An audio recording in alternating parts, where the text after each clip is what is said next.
This story is about a little boy who ran away from an orphanage in search of his mom. However, he ends up being found by a demon who plans to sell him. But the demon discovers a symbol of a powerful secret cult. Of course, he assumes that the boy must be someone extremely important. Because of that, he decides to take him to that place in hopes of getting a reward. Yet along the way, he ends up growing attached to the boy. This series is completely crazy, featuring cosmic entities and secret organizations. At the same time, it's also a very wholesome story with a charismatic protagonist.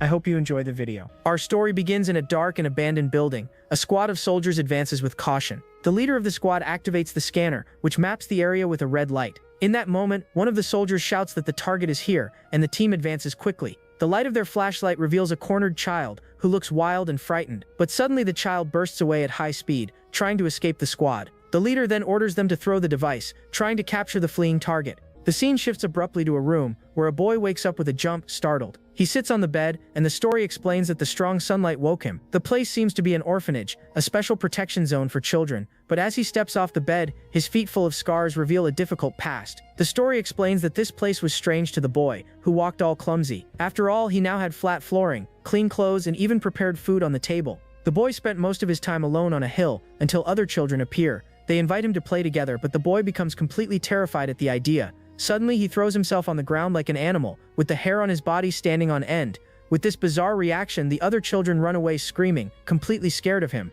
The boy stays on the ground and becomes confused when a butterfly lands on his head. In that moment, he throws himself backward and lies on the grass, seeming a little more relaxed. From a window, a woman in a wheelchair observed the whole scene from afar. She then asks if he does not speak, but the caretaker says he just never learned. The woman continues, explaining that the rescue team believes he grew up with animals. The younger caretaker compares him to Mowgli, but the other woman becomes confused by the name. The woman in the wheelchair laughs, saying that young people do not know the story. She then explains that she is from a time far earlier than when that caretaker arrived. At that moment, the orphanage church bell begins to ring, calling everyone. The children all run excitedly toward the caretaker, who calls them to gather. The boy watches curiously as one of the boys receives a letter sealed with wax. He becomes thoughtful, until a voice explains that what the boy is holding is a letter. A red-headed little girl adds, saying it is from a sponsor and that sometimes gifts come. She then looks directly at the boy and asks if he does not have a sponsor. The girl pulls him by the hand, explaining that a sponsor is an adult who looks after him. But the boy disagrees, saying that adults are bad, so she proposes a middle ground. She says that Matthew brags so much about the gift he got that she felt like hitting him. The girl also complains about the tacky dress that Lily got from her sponsor, and she even comments that Joe talked to her sponsor, finding the whole situation disgusting. Then the boy asks about her, but the girl says she does not need one, because her mother will come get her. She remembers the promise that her mother would come after she slept for 100 nights. The boy becomes confused, but she explains that 100 nights pass in the blink of an eye. She says she hopes her mother comes soon. He looks to the side, with a thoughtful and slightly hopeful expression. That night, the boy observes the starry sky from the window of his room in the orphanage. The story then says that the child blinked his eyes, as if seeing something special. The scene shifts to the classroom, where the teacher says that they came from space. She holds two dolls, explaining that that was how everyone became friends. But a boy with glasses interrupts the class, stating with certainty that this is a lie. A girl asks why the teacher would lie, and he says it is because they think they are just children. The boy then opens an old and thick book to prove that he was telling the truth. Surprised, the others ask where he got the book, and he reveals he took it from the principal's office. He begins reading, explaining that a long time ago aliens came to Earth. The story shows giant and colorful aliens appearing above the city buildings. The news spread, showing the chaos and panic of people with their arrival. Humanity fought with an ultra-powerful weapon called HAEK, but something went wrong. The aliens simply opened a portal and ate the weapon, forcing humans to surrender. Back in the present, the bell rings and the caretaker starts calling the children by name. She then calls for Mori, and our protagonist becomes confused, not understanding anything. The caretaker approaches Mori with a smile and says that there is a letter for him. The boy takes the envelope, which has a red wax seal right in the middle. The woman says that now he has a sponsor, and asks if he is not happy. He then finds the red-headed little girl standing in the hallway, looking very upset. As he gets closer, he sees that her face is full of tears, because she had been crying. Suddenly, a strange noise draws their attention, coming from a covered table. The girl tells him to go away, while she was still crying.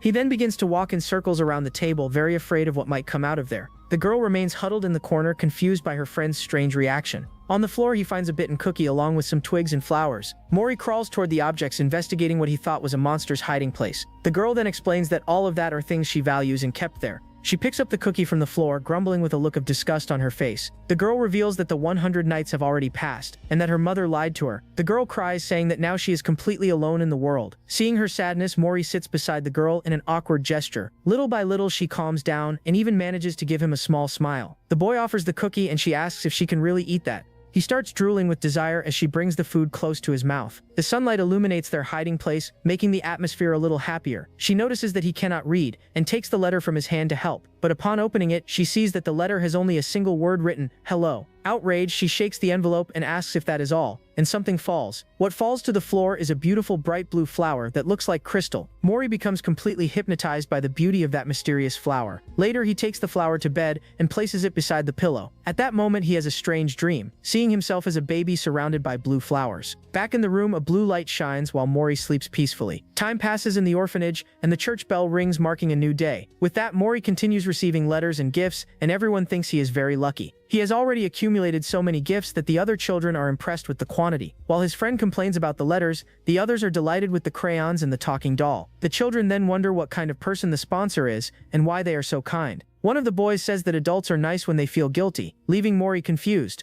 Understanding nothing, Mori tries to eat the crayon, and his friend screams for him to stop now. She calls him dumb and shows the right way, explaining that it is used for drawing. Seeing the color on the paper, Mori becomes shocked as if he had discovered a new world. The scene changes, and the principal invites the children to help wash the clothes on a sunny day. The text explains that it was the principal who called them for the fun task in the backyard. With great enthusiasm, the children roll up their pants and step into the buckets with the clothes. One of the boys is surprised to see that his toes have become all wrinkled, but Mori's friend finds no fun in it and calls the others idiots for thinking that is amazing. Mori, however, seems to enjoy himself greatly, stepping in the water and making soap bubbles. Mori has a lot of fun in the water, and the girl comments that it is amazing. She then warns him not to step too hard, but a voice calls her name, Dina. Confused, she looks into the distance and runs off upon seeing someone, shouting the name Radina. Her face fills with joy and emotion, with a smile from ear to ear. In the rush to leave, the girl ends up knocking over the water bucket by accident. She runs into her mother's arms and screams with happiness, giving her a very tight hug. Her mother holds her tightly, while the other children observe the scene from afar. Mori stands still, with a confused and slightly sad expression on his face. He watches the two walking away, leaving together across the green field. The scene changes, and the girl, now at night, says goodbye, asking him to take care of himself. With her bags ready, she advises him not to eat fast, so he does not get sick. She then offers her bag and her shoes, saying she will give everything to him. The boy looks at the shoes, and she tells him to wear them so he will not walk barefoot anymore. Suddenly, the girl hugs him with all her strength, shouting his name. Very close, she whispers in his ear that he must be happy. That night, Mori sleeps with a smile, remembering his friend's farewell hug. He recalls the scene of her leaving happily with her mother over the hill. At that moment, all the orphanage children said goodbye, waving to the girl who was leaving. The story shows that the boy returned to sit alone on his usual hill. But even with the absence of his friend, the story explains that he did not feel lonely. That is because the letters and gifts from his sponsor were always by his side. The cloak was warm, and the crayons and the talking doll were very fun, and the affectionate letters always came with a nice scent of fragrant wildflowers. Besides that, the bright blue flower always came along with the simple messages he received.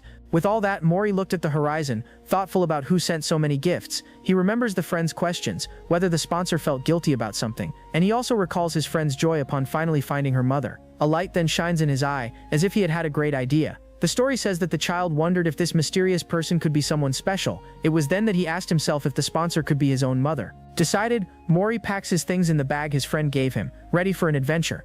He looks one last time at the orphanage, and says goodbye from afar, waving to the sky. Then he takes a step and begins walking, until he finds an abandoned railroad track.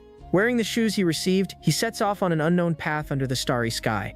The story explains that he is going on a long journey to finally meet his mother. The scene changes, and he seems to have found a barn to spend the night with some animals. When he wakes up, a calf licks his face, and the story says that the child awoke. The train he boarded without thinking was already taking him on a long trip to see his mother. The locomotive releases smoke as it travels through a rocky and endless desert. When the train finally stops, Mori steps down and his feet sink into the hot sand. He stands still, waving at the train as the machine goes away and leaves him behind. Now alone, the boy looks around, lost in the middle of that immense desert. The camera pulls back, showing how small he is in that desolate landscape. With firm steps, he begins to walk through the sand, moving forward. Mori is walking alone on a solitary journey through the desert. Suddenly, Mori hears a sound of falling rocks and hides to see what it is. He looks ahead with a confused expression, not understanding what is happening. In the distance, he spots a group of people approaching in the middle of the desert. At that moment, a gang of bikers appears at high speed, looking like bounty hunters. Mori becomes completely terrified by the frightening appearance of those men. Without thinking twice, he turns around and starts running as fast as he can. The gang then starts chasing him through the sand, surrounding the boy from all sides. The scene cuts to a mysterious man with white hair and a serious expression. He watches the entire chase from atop a rock, mounted on his motorcycle. The bandits surround Mori, and one of them asks what that thing is, thinking the boy is strange. Another questions how that can be human, since he is too small and weird. One of the henchmen then asks if they can still sell him, but the other does not answer. Mori is on the ground, exhausted and sweating in fear for having been captured by them. One of the bandits then suggests that they could simply eat a little piece of him. He says that nobody would notice, and that they could pull off just a leg, since he is small. Suddenly, a giant monster lands on the sand, raising a huge cloud of dust with the impact. He glares at the bandits and asks who said they could touch the boy freely. One of the henchmen becomes terrified and stammers an apology to his boss.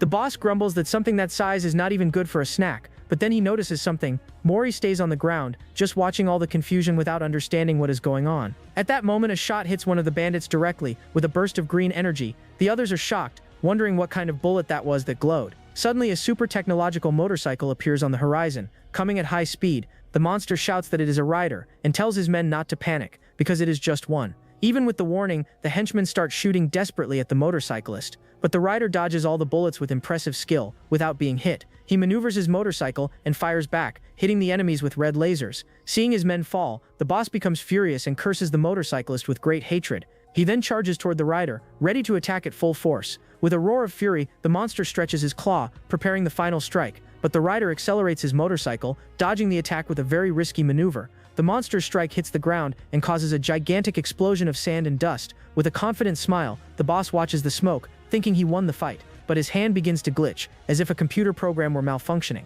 Suddenly, he looks up with wide eyes, completely in shock. The rider leaps with his motorcycle above the smoke, in an incredible aerial maneuver. He then activates an energy weapon, which begins to shine with a very strong blue light. A beam of energy is fired from the sky, creating rings of light and hitting the ground. Mori curls up, protecting himself from the wind and dust the explosion caused. The rider lands his motorcycle with a stylish skid, leaving a trail of energy on the ground. The dust clears, revealing a huge crater where the bounty hunters once were. Sitting on his motorcycle, the rider complains that they did that again in his territory. Mori stands right in front of the motorcycle's tire, looking up scared and confused. The mysterious savior turns, and his yellow eyes shine toward the boy. The rider becomes intrigued, wondering what the hell that tiny child is doing there. Mori glares at the rider angrily, but trembles with fear because of the danger. The motorcyclist notices his fear, and his floating robot assistant appears beside him. The artificial intelligence scans Mori, showing that he is scared and nervous. The rider crouches, and the little robot explains that he is a human baby, leaving the biker thoughtful. Suddenly, the rider's mask opens, revealing a demonic and smiling face. He greets the little boy, saying hello with an energetic and cheerful voice. Mori is left speechless, with a drop of sweat sliding down his frightened face. The rider tells him not to worry, and introduces his robot friend, named Aya. With a bright smile, he offers to take the lost boy back home. Mori's eyes shine, full of hope and admiration for his savior. The rider then asks the little boy to follow him, and begins walking through the desert. Mori follows him, and the demon gives a gentle smile, happy to have helped. But alone, the rider reveals an evil grin, wondering what to do now. He thinks that although eating humans is not illegal, it is a social taboo to do so. The demon then calculates the price, and says that even if he is small, he still brings good money. He thinks about selling him alive to the caverns, because some lunatic might want him as a toy. In this, he notices the boy's clothes, and thinks that, at an auction, they would fetch good money. But Mori pokes him, and the rider asks the little one to wait a bit, sounding a bit impatient. He then realizes there is something on the boy's clothes, a strange and glowing symbol. Upon recognizing the symbol, the demon becomes terrified, sweating cold in pure fear. He changes his attitude instantly, and says with a laugh that wow, it's already getting late. The rider apologizes, saying that he is a very, very busy guy indeed. Already on the bike, he asks if Mori knows how to return on his own and celebrates the positive answer. With that, the demon speeds off and disappears on the horizon, leaving the boy behind. He looks back while accelerating, fleeing that place as fast as he can. The rider keeps sweating, thinking that that was the symbol and that he almost ruined his life. His robot then teases him, saying that this is chickening out, but the rider tells him to shut up. He clears his throat, saying that the scare dried out his throat, and the robot offers a drink. The demon grabs the bottle and thanks him, still recovering from the huge fright he had. But upon drinking, he chokes, as if there were something very wrong with the drink. Somehow, Mori clings to the rider at high speed, leaving the demon in a panic. He screams, asking when and how the boy got on the bike, completely desperate. The rider keeps riding and yelling for him to get off, but the boy won't let go. In his desperation, he loses control of the bike and the two tumble badly in the sand. The scene darkens, and sometime later, the demon finally opens his eyes, a bit dizzy. He wakes with a headache and grumbles, seeing several papers scattered on the ground. Confused, he sees that he is covered with the boy's cloak and other things from his bag. The rider keeps sitting, trying to understand what happened after the motorcycle accident. In this, he picks up one of the sheets and wonders what that is, seeming like a letter. Mori then appears from behind the paper, with a worried and slightly scared expression.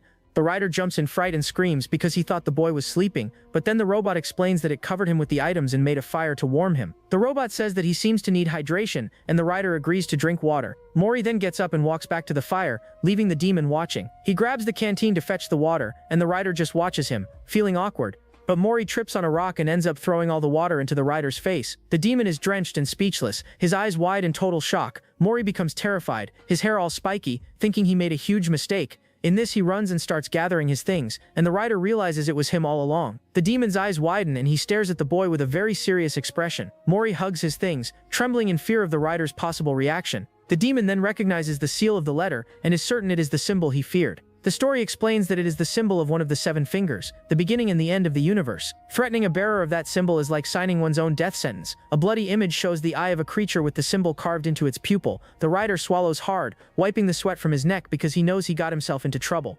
But even with all the danger, the story explains that the rider was still thoughtful. He looks at the boy, who seems like a kind of silly and helpless human in the middle of nowhere, and he also notices the symbol engraved on most of the items the boy carries. The rider then remembers the papers, which are so expensive they're worth a month's food. He also notices that the ink on the letter seems to have been written with great care. With an evil smile, he realizes he can earn a great reward if he delivers the boy, but then the robot warns that the battery is running low, and the rider tells him to go rest. The robot disintegrates and returns to the weapon, and the rider continues his journey with the boy. He then turns to the boy and asks if he understood the plan. With a snap of his fingers, the demon says that saviors like him are rare, and that the boy was very lucky. He continues, saying that he is the only one who knows the area well, and can guide him safely. To prove his point, he points to some lizards crying over a grave nearby. The rider starts to explain that when they reach the destination, he will. But the boy gets distracted by something on the ground and moves away, leaving the demon talking to himself. Annoyed, the rider scolds him for not paying attention while he is speaking. Mori then shows what he found, a giant blue beetle that he is about to eat. The demon stays silent, completely shocked and speechless at the scene.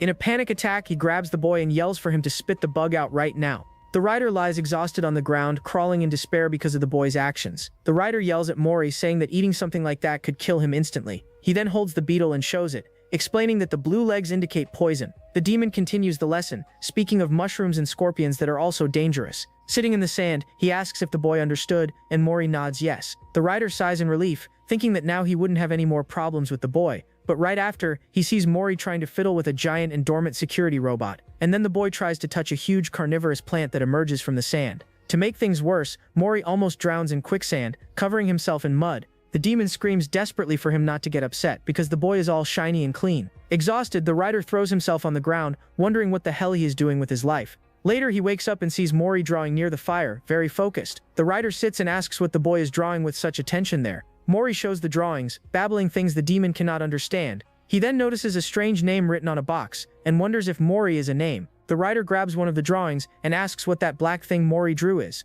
Mori points to the drawing, and the demon asks if that is supposed to be him. The rider is shocked and incredulous to learn that the drawing is a portrait of him. With a drop of sweat on his face, he holds the paper and analyzes the boy's drawing. The story explains that the rider stared at the drawing for a long time. After all, that was the first time someone had taken the trouble to draw him. The robot reappears and says that the rider seems to be in a good mood, leaving the demon embarrassed. The artificial intelligence then describes itself and gives 50 points to Mori's observation skill. The rider then turns to the boy with a serious and slightly emotional expression. He says that the boy should draw him in a more impressive way and shows how to do it. We shift scenes to the rider in another place. Standing on a rock, he throws a device into the air and continues his demonstration. He then says that as soon as they cross that hill, the journey will be near its end. But Mori has already run ahead, and the rider yells for him to listen to what he is saying. Irritated, the demon threatens to leave him behind if he doesn't hurry and walk together, but something catches the rider's attention, and he stops talking, with a confused expression. Mori finds a strange creature, and the rider wonders if it is a wild animal. Suddenly, a bigger beast appears and attacks the smaller creature, throwing Mori away. The monster's claws catch fire, and it attacks with a flaming strike. The attack creates a gigantic wall of fire, which spreads across the entire area. The rider is shocked, his mouth open in awe at the power of that beast. The intense flame keeps burning, turning the desert into a true inferno. With his weapon in hand, he yells at the boy, asking what the hell he is doing. He then runs toward the fire, while the monster flees with its prey. The rider stretches out his hand, trying to reach the boy before the flames get him. The scene fills with an intense red, showing the rider's silhouette in the middle of the fire. The story explains that the rider panicked at the flickering flames. After all, the child would be charred without leaving a trace if he stayed there. But at that exact moment, the boy's cloak begins to flutter in a strange way, and that made the flames around him disappear, one by one, miraculously. The story explains that it was like a magic cloak protecting him from danger. After the fire dies out, Mori sits on the ground, completely unharmed and safe. The rider is left open-mouthed upon seeing that the bigger creature is caring for the baby. He runs to the boy and asks, stuttering if he is okay after everything. The demon kneels, exhausted and relieved, saying he almost had a heart attack. But suddenly, he turns with a furious look toward the monsters. The rider draws his weapon and curses the creatures, calling them little turds. The bigger beast turns around ready to fight, and the baby hides behind it. But Mori scolds the rider, saying he is acting like the victim after setting everything on fire. He yells that the little monster is also a child, and that it almost became barbecue because of him. The rider points the weapon at both, asking if they are thinking about running away now. In this, the robot reappears and warns that something is approaching from under the ground. The sand begins to tremble, and a gigantic creature, looking like a dragon, emerges from the earth. The colossal monster rises, its blue eyes shining in the desert darkness. The rider is shocked and curses, because he realizes that that is the adult of the species. He then stands in front of Mori, determined to send him back before fighting. The robot warns that the monster is coming, and the rider prepares for impact. The giant creature then crouches in front of them, seeming calm and gentle. The monster lowers its head, bowing before the rider and the other creatures. The demon becomes embarrassed and tries to threaten the beast, but the robot asks why he is yelling. Mori then approaches one of the creatures, which seems a bit confused by the situation. The little creature gives him a huge yellow crystal, which shines with a strong light. The boy opens his bag and stores the gift, while the others watch the scene. He then pets the creature with a feather, and it becomes all happy and bouncy. The rider is shocked, not understanding why they are circling around the boy. The creatures then climb onto the bigger monster, which begins to sink back into the sand. The baby nestles against the large beast, seeming happy and safe beside its family. The rider watches the scene, and Mori turns to him, holding his cloak tightly. The demon explains that he almost died today, and that he only survived because of the cloak. He says that the cloak is magic, making fire disappear and regulating temperature. The rider then advises Mori to be grateful to whoever gave him the cloak, and the boy agrees. The rider grumbles, unable to believe he is surrounded by cute and glowing creatures. Later, he lies down to rest near the fire, while Mori stays awake. The boy stares at the demon sleeping, with a thoughtful and slightly worried expression. The rider then calls his robot, asking it to show the data about humans. The artificial intelligence projects a holographic screen, loading all the information. The robot shows the data, which include the life cycle and DNA structure of humans. The rider looks at the data and agrees, seeming to understand a bit more about the species. He concludes that if humans reproduce, then this child must also have a mother. The story explains that humans appeared while the masters of the earth were away, and that they wanted to believe everything belonged to them, even other human beings. The rider thinks that, seeing how things reach this point, the powerful do not care. He turns to his side with an irritated expression, thinking about the cruelty of humans. Meanwhile, Mori is already sleeping deeply. Covered by his warm and magical cloak, the demon moves closer and watches the boy sleep. With a softer look, he then reaches out and holds Mori's little hand in an unexpected gesture of affection. The boy's little hand squeezes the demon's finger, creating a bond between the two. The scene shows the two sleeping together near the fire, as if they were father and son. The rider wakes up and watches Mori sleep, with a thoughtful and determined look. While he sleeps, the boy turns and nestles into the demon's arm, surprising him. He then lies down again, with a smile on his face, seeming to have made a decision. The scene changes, and a voice says it will find him. The rider and his robot watch Mori sleep, and the voice confirms that it will, without any doubt. The scene changes again, and Mori wakes up lying in a lush and peaceful green field. He sits on the grass, looking around, confused by the sudden change of scenery. The boy looks at the sky, and then at the field, trying to understand where he ended up. Suddenly, he widens his eyes upon seeing something approaching from afar. The camera focuses on Mori, who seems sleepy and with his face crumpled from so much sleep. The rider holds him and asks if he woke up, while riding the motorcycle through the desert. He points forward and tells the boy to take a look at what is coming. The scene reveals a giant city, surrounded by imposing rocky canyons.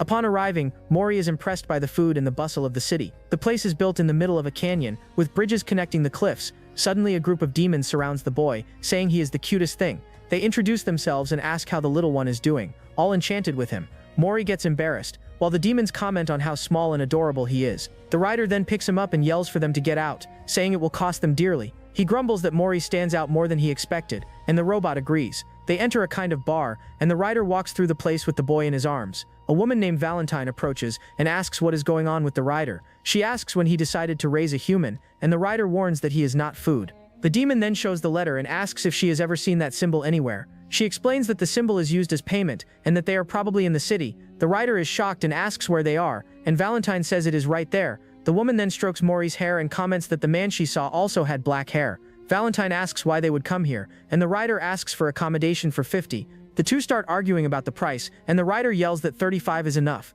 Irritated, Valentine stands up and says he will not fool her again like last time. She grabs his face and makes a counteroffer, saying it is take it or leave it. Defeated, the writer throws the money on the table and the other demons laugh. The robot suggests selling a battery, but the writer says it would be a waste. He then gets irritated at the idea of selling the boy's things and letting him go hungry. Mori hands him the crystal, and the writer asks Valentine how much it is worth. She recognizes the object and reveals that it is a Tomas stone, leaving the writer surprised. With a single touch, the woman breaks the crystal into 3 pieces easily. The writer is terrified by what she did, with his hair standing on end from fright, but she asks him to calm down and tells him to look closely, because the crystal fixes itself. Valentine explains that it fixes itself, feeds on light, and glows in the dark. The writer asks if it is expensive, but she says it became so popular that it has no value anymore. He grumbles and gives the stone back to Mori, saying that was what he thought too.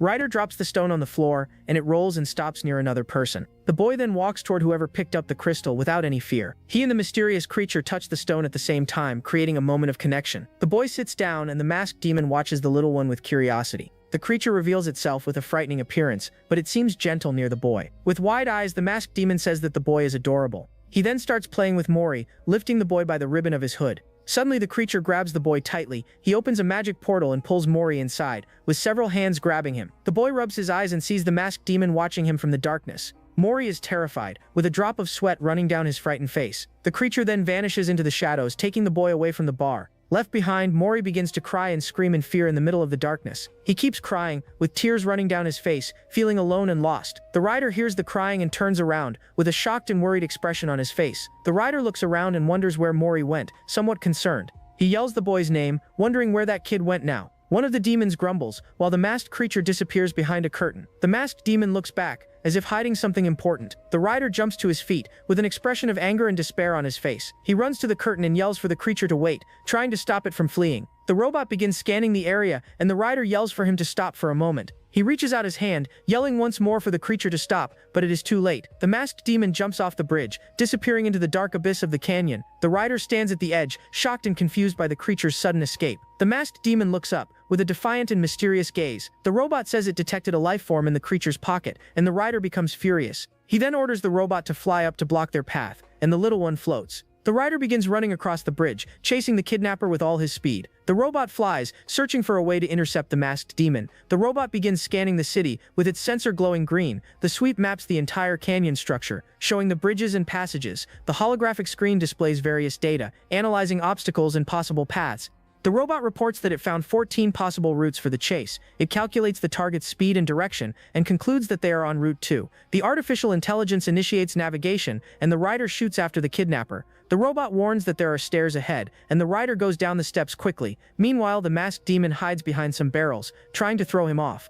The rider continues the chase, running across the dark bridge with great determination. The robot guides him, telling him to take the left bridge, and the kidnapper makes a detour. Nearby, a street artist shows his masterpiece, a sand self-portrait, but the rider runs by and destroys the sculpture, not even realizing what he did. The artist begins to cry, seeing his half-year artwork destroyed in seconds. The robot then lands on the ground, indicating that the target changed route again. The robot warns that it switched to Route 11, and the rider jumps to another path.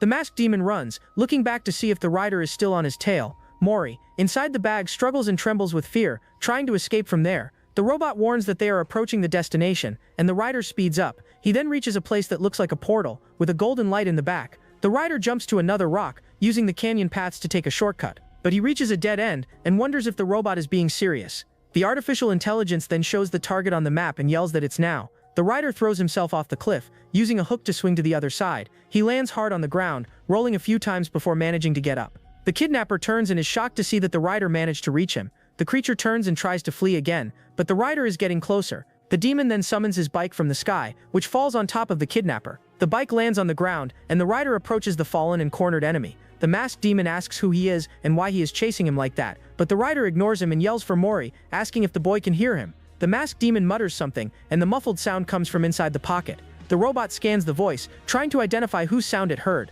With 98% certainty, it confirms that it is Mori, and the rider yells in anger. He demands that the creature return his human, but it pretends not to understand. The kidnapper says he doesn't know what he's talking about, with a calm and cold voice. He continues, saying that this is something he has raised since forever, and provokes the rider.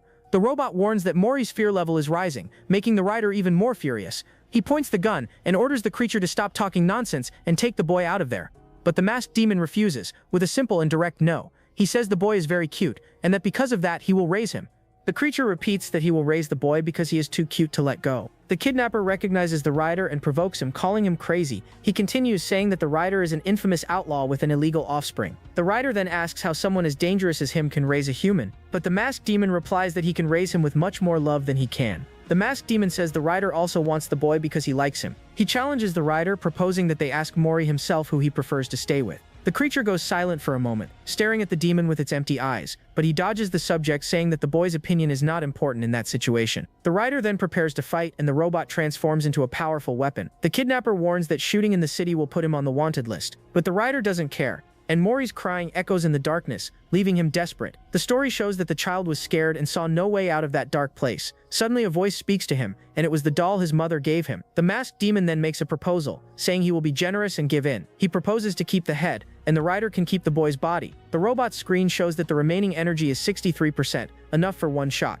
The rider thinks he has the power to blow the enemy's head off with a single shot, but he hesitates, because the compression of the muscular pocket could crush the boy. He gets irritated, wishing he could get Mori out of there before shooting the kidnapper. The kidnapper gets annoyed by the rider's silence and dares to ignore him like that. Suddenly he feels something strange moving inside his cloak and gets startled. The masked demon groans in pain, not understanding what is happening in there. He screams desperately, and Mori comes out of the pocket, leaving a puddle of liquid behind. The rider smiles, and Mori runs toward him, fleeing from the kidnapper's hands. The creature screams that it is disgusting, trembling with anger and disgust at the situation. He becomes furious, yelling about how the boy dared do that inside his pocket. The scene focuses on Mori, who keeps running away, unaware of the kidnapper's fury. In the blink of an eye, the rider fires an energy shot that rips the enemy's arm off. The masked demon screams in pain, lamenting having lost his arm and his jewels. The rider approaches and stares at him, telling him to listen well to what he is going to say. With Mori in his arms, he threatens the enemy, telling him not to touch the boy again. He continues the threat, saying he will make him crawl like a snake if he disobeys. The rider grumbles, realizing the shot was too loud and drew attention. He then calls his robot, and the bike reassembles so they can escape from there. The rider picks Mori up, checking if the boy's clothes are clean. With the problem solved, they get on the bike and speed across the desert. The demon breathes in relief,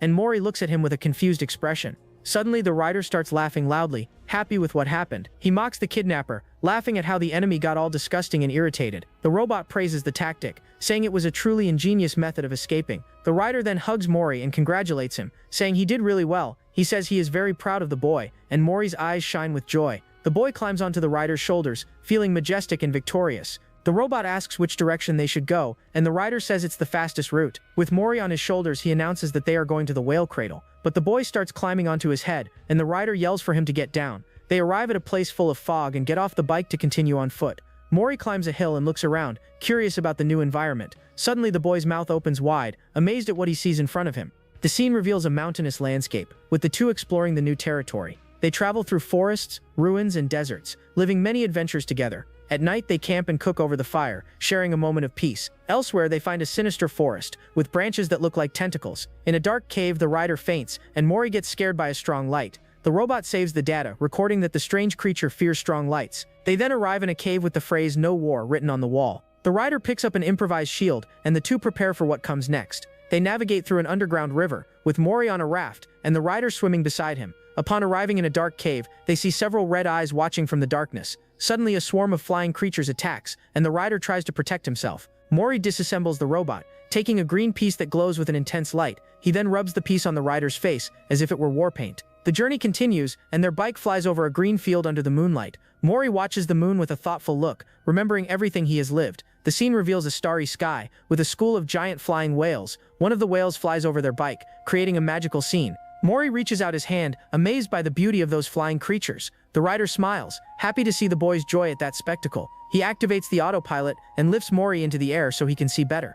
The boy stretches out his hand, trying to reach the stars and the whales in the sky. One of the whales approaches, and Mori's mouth opens wide at its grandeur. The boy's little hand almost touches the whale's skin. In a moment of pure magic, Mori's eyes shine, reflecting the starry sky and the lights of the aurora borealis. The school of whales continues its journey, disappearing on the starry horizon. Mori closes his eyes and remembers a loving voice. The memory shows a woman with dark hair, hugging the boy with love. The mother's voice echoes, and Mori sleeps with a smile on his face, feeling loved. He wakes up startled in the rider's arms, confused by the dream he just had. The demon notices he woke up and holds him tighter, continuing the journey. The rider blames the robot for how it drives, but the boy sleeps peacefully. The robot defends itself, saying it was being careful and that the autopilot is great. The artificial intelligence teases, and the rider gets irritated, remembering he was the one who created it. They arrive at a place covered in snow, and the rider gets off the bike to analyze it. He looks at the frozen landscape and comments that that place hasn't changed at all. The robot suggests they walk in silence, because the night creatures might wake up. The rider tries to show something to Mori, but the robot interrupts him, saying no. The artificial intelligence then pauses, as if about to say something important. The robot asks if the boy isn't too equipped, since he has a super protective cloak. The rider jokes, saying it would be fun to roll him up like a ball, but the robot calls it abuse. He insists on the joke, but Mori gets confused, not understanding what is happening. The scene changes, and the robot creates a hologram of a snow-covered mountain. Suddenly, the robot warns that something is approaching them at high speed. The rider is shocked by the speed, which the robot reports as 491 kilometers per hour. The demon looks back, tail swaying, tense with the approaching threat. A shadowy image of the rider appears, with his tail swaying in a threatening way. He says he has a bad feeling, and decides to change the plan and go by motorcycle. The demon gets on the motorcycle and speeds through the snow, fleeing the approaching threat. The robot reports that the distance is decreasing, and that 2 minutes remain until arrival. With 53 seconds left, Mori looks back with an expression of fear and concern. The robot warns that it can already see the target, and the rider accelerates even more. He then turns and prepares the weapon, ready to attack whatever is coming. The rider fires a green energy beam, trying to hit the enemy pursuing him, but the shot explodes in the air, as if it had hit an invisible and powerful barrier. The demon is shocked, and a sphere of dark energy forms in front of them. The snow begins to be sucked into the sphere, which turns into a black hole. A mysterious figure emerges from the snow, wearing a white overcoat and a black hat. Mori is frightened, with a drop of sweat sliding down his innocent face. The figure stares at the rider, with an imposing and threatening presence in the blizzard. The rider is shocked, for he has never heard of a hunter who could use black holes. The rider gets irritated, not believing they hired someone so strong because of a few little shots. The mysterious hunter observes from afar, while the rider flees with Mori on the motorcycle. The demon hugs the boy tightly, determined to protect him from danger. A creature with a blue helmet turns, watching the scene in silence and mystery. The rider asks the robot what the chance of winning is, and it answers that it's only 16%. He is shocked by the low percentage, but the robot says there is still a margin of error. The demon knows the chances are accurate, and recognizes that the enemy is very strong. He decides he needs to avoid a frontal fight, so he doesn't risk the boy's life. In this case, he needs to take a drastic action, and risk everything at once. With the weapon in hand, he yells that it's now or never, ready for all or nothing. The rider fires a hook at the mountain, and uses the momentum to jump over the abyss. The motorcycle flies through the air in a dangerous maneuver to try to lose the hunter. The enemy simply watches from afar, standing in the snow, as if waiting for something. The rider then yells at the robot, telling it to release the power limiter. The motorcycle's panel displays a warning, and the robot reports that it is accessing acceleration mode. A warning appears on the panel, showing that the motorcycle is entering super speed mode. The robot warns to be careful with fractures, and the rider's weapon glows with energy. A blue beam of light descends from the sky, creating energy rings and opening a crater. The explosion creates several holes in the mountain, releasing a powerful blue energy. The rider celebrates, saying the enemy is reacting and that they can manage something. Mori is frightened, and an avalanche of rocks and snow begins to fall toward them. The giant avalanche almost hits them, and they continue fleeing at high speed. The demon speeds up the motorcycle, with the boy in his arms, trying to escape the pursuit. The motorcycle flies through the snow, with the robot in front, guiding the way at high speed. The rider yells for Mori to hold tight, while the boy screams in fear and adrenaline. Suddenly, the rider turns with an expression of surprise and concern on his face. The robot warns that it is seeing the ice bridge just ahead, their objective. The rider fires an energy beam in the hunter's direction, trying to slow him down. The shot opens a path of energy, but the enemy keeps approaching. The hunter then creates a blue energy sphere, preparing for a counterattack. The sphere of energy moves toward the ice bridge, creating a path. The rider realizes that for some reason the hunter has no intention of attacking. He understands that if they can reach the bridge, they might have a chance to escape. The demon looks forward, his eyes shining with hope and determination, but suddenly the hunter appears in front of the motorcycle, blocking their path.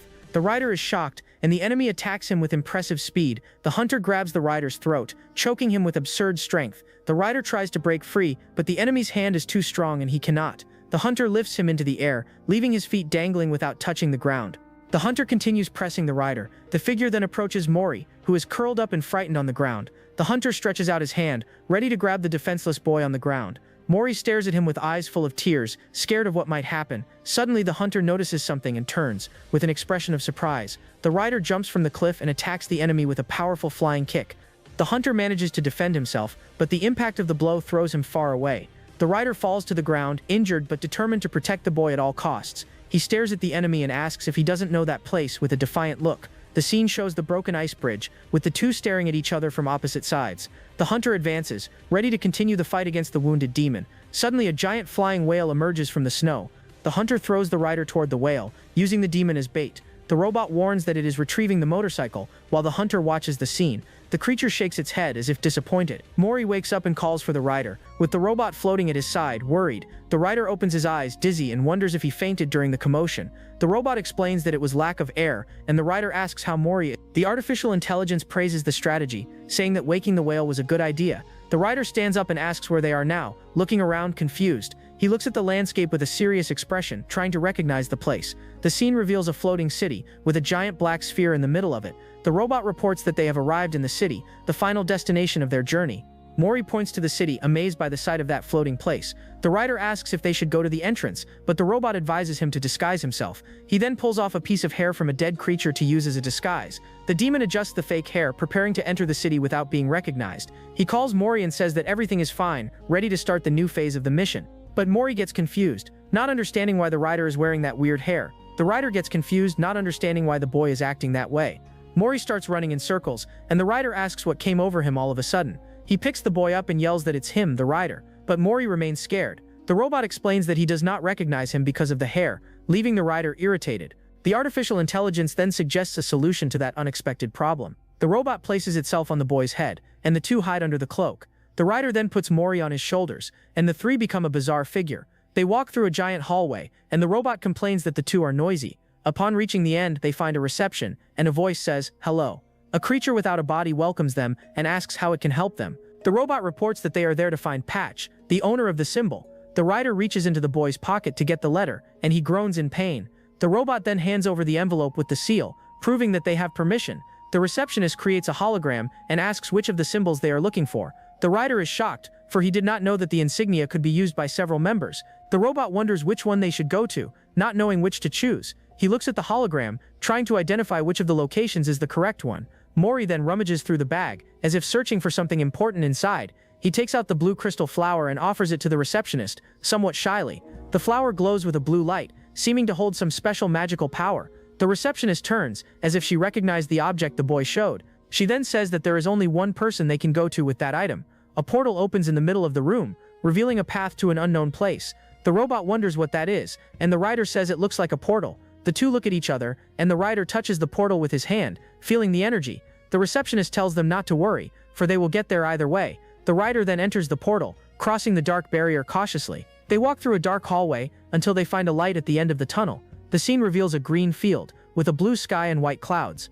The robot says wow, and the rider is amazed by the beauty of that place. They arrive at a mansion in the middle of the field, and the rider comments on the unique taste. Mori looks at the house with eyes shining in expectation and curiosity. The robot says that Mori is in a good mood, and the boy starts running through the grass. They reach the mansion's gate, and the rider removes the fake hair, preparing to enter. He warns the robot and Mori to stay close, for it may be dangerous inside. The rider tries to find the doorbell, but does not know where to press to open the gate. Mori approaches the gate and sees an open window on the second floor of the house. A woman with dark hair appears at the window. The boy widens his eyes, as if he recognized the person he had been searching for. He smiles with a spark of hope in his eyes, and runs toward the house. Mori slips through the bars of the gate and runs into the garden, leaving the rider behind. The demon yells for him to come back, and the boy enters the house through the open window. The rider panics and starts shaking the gate, yelling for them to open the door. Mori lands on the wooden floor and finds himself in a long hallway lit by sunlight. He walks down the hallway, and the door at the end opens, revealing what is inside. Mori looks ahead, his eyes shining with expectation as he enters the room. Suddenly a creature appears and sees him.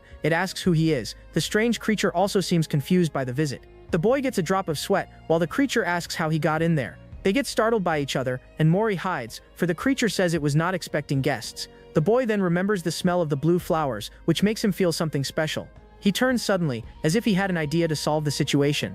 The creatures try to stop him, asking him to wait, but Mori does not listen. He runs through the hallway and opens a double door at the end, determined to continue. Carefully, he peers through the crack of the door, curious to see what is inside. His eyes shine with a purple reflection, amazed by the scene he finds. The room is dark, but several golden eyes shine in the darkness, watching the boy. Mori stands still in the middle of the room, looking forward, not knowing what to do.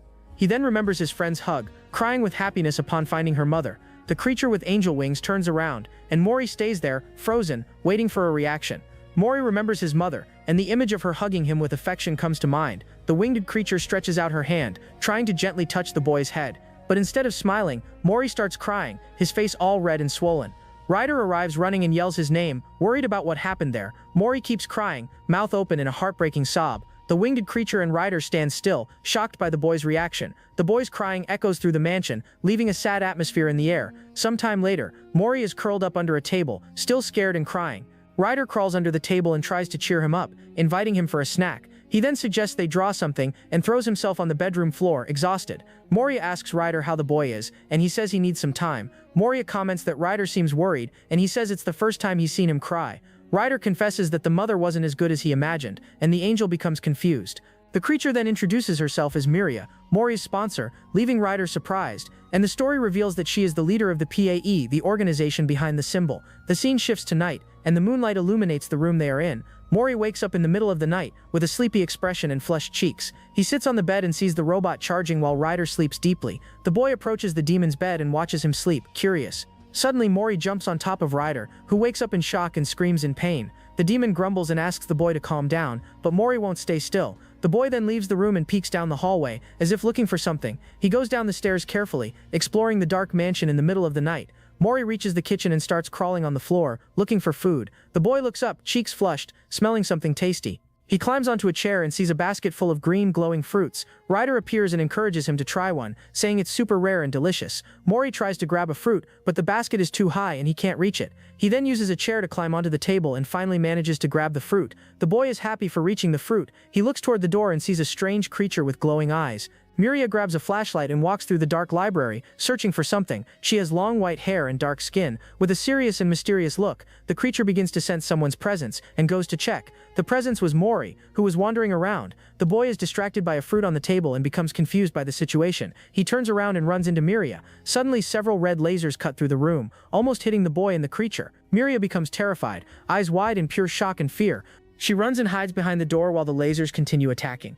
One of the fruits falls to the floor, rolling across the dark and silent room. Mori crawls on the floor, hair standing on end, scared by the fruit. Miria looks to the side and sees several fruits scattered across the floor. She picks up the fruit and hides behind the wall, curious about the boy. Mori is behind some crates and ends up falling asleep from exhaustion on the table. The woman watches him from afar with an expression of pity and a touch of sadness. She approaches and leaves the fruit near him, like a silent offering. The fruit rolls across the floor and wakes Mori, who jumps up, startled. He looks at the fruit on the floor and follows its trail with wide-open eyes. The fruit keeps rolling, as if guiding him somewhere. Mori reaches out, trying to grab the fruit that lured him out of hiding. The woman watches from the darkness, surprised by the boy's reaction. The boy then grabs the fruit and bites it eagerly. He then runs out, clumsy, trying to take a few more fruits with him. Meanwhile, Miria watches everything and throws another fruit to the boy. The little boy doesn't notice anything and keeps chewing the fruit, very satisfied. Miria focuses her gaze on him, her eyes shining in the darkness. Then Miria hides behind the door, spying on the boy without making any sound. The scene pulls back, showing the empty room with the starry night through the window.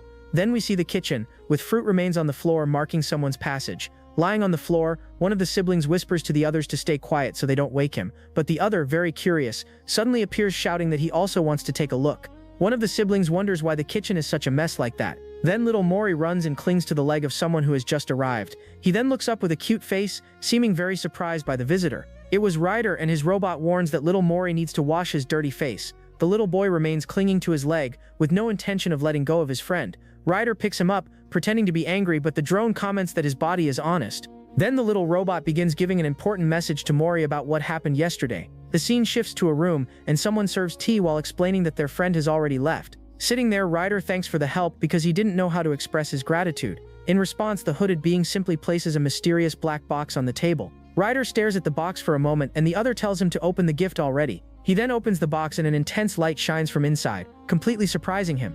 Inside the box there is a fragment of a star that glows with incredible beauty. He is shocked and wonders what that is, realizing it is a very rare item. In panic, he calculates the value, thinking the piece must be worth at least 60,000. He cries with emotion, imagining himself with his arms up and shouting that he is rich. The man thanks him for the work and Ryder laughs, remembering little Mori. But soon his smile fades and he becomes thoughtful about the moments he lived. He remembers when he protected the little boy from flying monsters in a dark cave, and also when they cooked and how the boy took care of him when he was injured. With these memories, Ryder lets out a sigh, realizing something changed inside him. The scene cuts to little Mori sleeping peacefully, with a smile on his face. Meanwhile, the little robot tries to get Ryder's attention, who seems distant. Suddenly he says he still doesn't want to leave, leaving the woman confused. He tries to explain, saying that Mori likes him a lot and he cannot abandon him. He tries to hide it, saying he thought about staying by Mori's side until he gets used to it. The woman then asks if he would really do that for them, seeming quite surprised. Ryder gets excited and shouts that of course, because they have been through a lot together. But suddenly he becomes confused, not understanding what is going on in the room. Then a shadowy creature appears behind him, making the poor guy scream in fear. The woman then introduces the figure, saying he is her assistant, Jill. She apologizes for the rudeness, explaining that he thought Ryder was a kidnapper. The little robot becomes suspicious, questioning whether that is really the truth. Ryder covers Mori's ears, but the drone asks why, since he does not understand. Then he lies down with the boy and tells him to take a look around while they talk. The little robot agrees with the idea, calling Mori to go explore the place with him. The little boy turns around and leaves the room, letting the adults talk alone. The scene shifts to a huge hall, and the woman welcomes Ryder. She invites him to sit wherever he wants, and he says they can start the meeting already. The woman goes straight to the point, revealing that they still couldn't contact Shalom. Ryder is confused and asks who the hell this Shalom is. He gets irritated with the creatures, shouting that even he knows the judge. How do they not? A narration explains that the judge is the master of the land and possesses 7 great powers. The woman then reveals that Shalom is actually one of those 7 powerful beings. She also says that Jili's black hole power was a gift given by him. An energy map appears on the floor, showing the vast domain that belongs to Shalom. A finger points to the map, indicating that Mori's shelter was right in the middle of the forest. Since it was in his area, they needed permission to enter, but couldn't get it. She explains they also didn't receive any news about Mori, and that's why they took so long to act, but one of the creatures says Shalom is just a very busy person, and it's nothing serious. The woman warns she will keep trying to send the messages, maintaining a serious posture. She then asks Ryder to stay with Mori until they manage to contact him, and he agrees immediately. But one of the creatures approaches and asks if the real meeting will start now. Ryder gets goosebumps, not understanding this talk about a real meeting. Then, one of the beings arrives bringing a little tray with toy utensils. He grabs the tiny fork, becoming completely confused by that bizarre situation. Then he asks what that is, and the creature explains it is a utensil made for Mori. Ryder gets irritated, shouting that it is too small, but the other says Mori is tiny. The creature defends itself, saying it made several other items and calls everyone to show them. They present a giant bed, saying it is perfect for Mori, who loves staying underneath it. 2 of them approach excited, asking what he thinks of the creations. Ryder gives a little laugh, thinking to himself that these people are really enthusiastic. The scene shifts to Mori, who is alone holding a strange object in his little hand. He explores the place, which is a huge hall full of windows and writings on the ceiling. With his little robot, he opens the door and goes out to the balcony, ready to explore more. Mori and his little robot keep exploring the house, passing through the kitchen full of food. The robot then teaches him the names of things like the lamp and the flower vase. Then little Mori keeps pointing at everything, curious to learn every detail of the place. The little robot becomes confused by the scene, but soon starts scanning the entire environment around them. He warns that there are leftover materials, and Mori climbs onto the chair to see better. The little boy climbs on the table and finds strange sketches, not understanding what they are. Then the robot explains that it seems to have been made by hand, making Mori even more curious. He then clarifies that he is talking about Mori's blanket, leaving the boy very surprised. The boy looks at his own cape, beginning to understand what those drawings mean. They were the designs of his blanket, and he sees the image of someone who made it for him. We see a close-up of Mori's eyes, which shine with the new discovery about the blanket. In that moment, one of the creatures finds him and asks if he really is the famous boy Mori. She says she is very happy that he is safe, because it was a struggle to stop Miria from leaving. The creature asks what they are doing, and the drone replies that they were exploring the mansion. The robot finds the house strange there, but she explains that Miss Miria built everything by herself. She continues, saying that Miria just wanted a way to try to understand him better. The scene shifts to Mori, who now spies on the mysterious woman from behind a door. He stays there watching in silence with his big eyes, full of curiosity about her, but suddenly the woman turns in his direction, and the little boy runs away scared. He passes by her like lightning, while the woman only watches him standing near the window. The woman gets a bit embarrassed about the situation, while Ryder observes everything from afar. He becomes thoughtful, trying to find a way to fix that awkward atmosphere between the two. The scene cuts to the mansion, showing that they have a long road ahead. Then Ryder has the idea that for now, it would be better if they became friends. The woman agrees, but the drone asks if Ryder has any good idea for that. Suddenly a light bulb turns on, and one of the creatures appears with a brilliant plan. And so begins the Operation Friendship with Mori, with the first step being to use snacks. The woman tries to approach, calling Mori and offering him some cookies, but the other creatures arrive first and already fill the boy with cookies and affection. Ryder eats a cookie and says this is easy, announcing the next step of the plan. The second step of the plan is to show interest in the boy's favorite items. In that, the woman decorates herself with Mori's things, thinking the idea is perfect. Ryder tells her to walk near him, while the drone notices one of the boy's drawings. She walks beside Mori, who eats a cookie, and he notices the items on her clothes. The boy becomes terrified, and she apologizes and says she will return what she took. The third idea is to use a familiar appearance, and Ryder bets on his bike to impress. He asks his robot to bring the bike, and the small machine materializes the vehicle instantly. Ryder then teaches the woman to ride it, telling her to hold tight and press a button. But the bike shoots off at full speed, taking Miria and leaving the creatures desperate. The plan goes wrong again, and Mori now pilots the robot as they move to the next one. The fourth challenge begins. They need to recreate how they became friends, but they seem confused. Then the duo arranges the reenactment. One will be the villain, and the other saves the boy. Little Mori is sitting alone when suddenly a sinister figure appears in front of him. Seeing the scene unfold, the demon warns that the time to act has come. In that moment, the improvised hero bursts into the room yelling Mori's name to scare the villain. But the plan goes wrong because the boy has already knocked out the enemy alone, leaving everyone shocked. The villain gets up irritated, complaining that the agreement was just intimidation. After several failed attempts, the scene shifts to a dark and rainy night. Now the little boy is already in his bed, sleeping deeply and peacefully. He seems to be in a very heavy sleep, resting calmly after a busy day. Suddenly, he begins to have a nightmare with soldiers and a disturbing vision. The boy wakes up in a jump, sweating cold and with eyes wide open in pure panic. He is looking around the dark room, still trembling in fear. A strong lightning bolt lights up the room, followed by a loud noise of something breaking outside. Very scared, the boy gets out of bed and goes to investigate the source of that sound. Meanwhile, in another room, Ryder is very focused, working on a holographic panel. The little boy walks alone through the dark hallway, passing by an old clock and a window. He curls up in fear, trembling while hugging his own body to feel safe. Then he sees a light coming from a half-open door and decides to peek carefully. Inside, he finds Miria relaxing in a rocking chair in front of the fireplace. The woman seems very calm, with a serene smile on her face, enjoying the warmth of the fire. The little boy hides behind a bookshelf, observing the books scattered on the floor. He finds a book about observing children and does not understand anything he is reading. With great caution, the boy decides to approach from behind the chair, walking very slowly. But suddenly, the boy becomes completely paralyzed with fright, and then he finally manages to place himself on Miria's lap.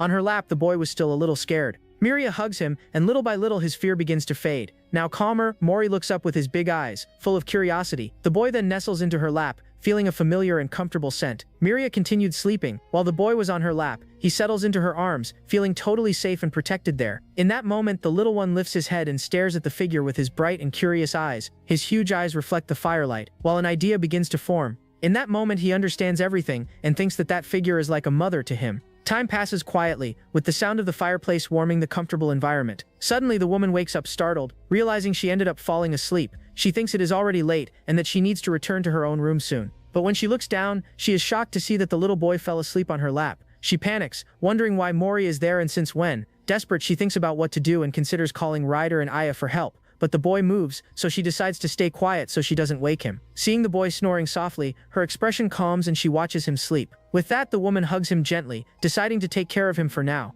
She remains seated in the rocking chair, watching over the little boy's sleep near the fire. The scene shifts to the next day, with Ryder waking up and letting out a huge yawn. A small floating robot congratulates him on the job, but warns that it took longer than expected. In that moment, an overload alert appears, and Ryder remembers that he strained the system some time ago. He then decides not to overdo it for now, and the robot agrees with his order. Suddenly, several people appear and cheerfully greet Ryder with a good morning. He gets a bit embarrassed by the warm reception, not knowing exactly how to react. One of the maids asks if he slept well, finding it strange that he woke up so early. At that moment, a notification warns that the mail has arrived, leaving Ryder thoughtful. Another maid appears carrying a barrel, looking very happy with the task. Ryder then offers to get the mail, and the maid thanks him for the help. He asks them to take the things to Miria and runs toward the front door. Arriving there, he grabs the envelope and sees a danger poster with several creatures. The robot comments that the print came out well, despite a strange noise it made. In that moment, the woman suddenly appears calling for Ryder, while he has a strange reaction. Ryder greets Miria awkwardly, saying that she seems in a good mood today. He then asks if she will be busy, but Miria replies that she has plenty of time.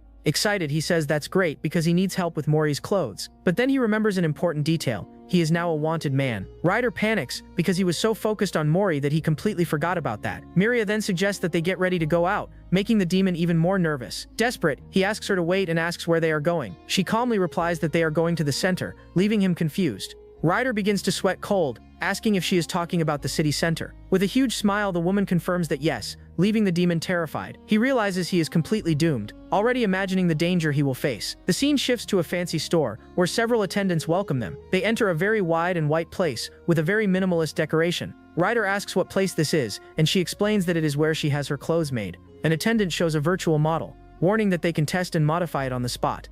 The attendant explains that since they make custom clothes, the client needs to go in person. He says that human clothes are rare, so he preferred to leave the work to real professionals. Mori gets a little scared, but the strange beings say they already expected that. In that moment, the attendant reveals that she has already received instructions and shows several treats to him. Mori's eyes shine immediately, completely enchanted with all those delicious things. Ryder scolds him, saying it is dangerous to act like that, but Mori was already being taken away. Miria goes after Mori. Ryder is shocked to see a portal, thinking that rich people are different. He then asks his robot where the cameras are, beginning to analyze the place. The robot warns that scanning is difficult because of the strong security measures in the place, but she detects one lens behind him, two in front, and guards outside. He begins to think about what to do, considering staying quiet and just going back to the mansion later, or he could simply pack his things and leave that dangerous place. Suddenly, the curtain opens and little Mori appears in a bear costume with honey. Ryder finds it extremely cute, but the robot asks why he seems so irritated. The robot asks why she is crying, and Miria covers her face, moved by the cuteness. She then gets an idea and shows a new look on the panel,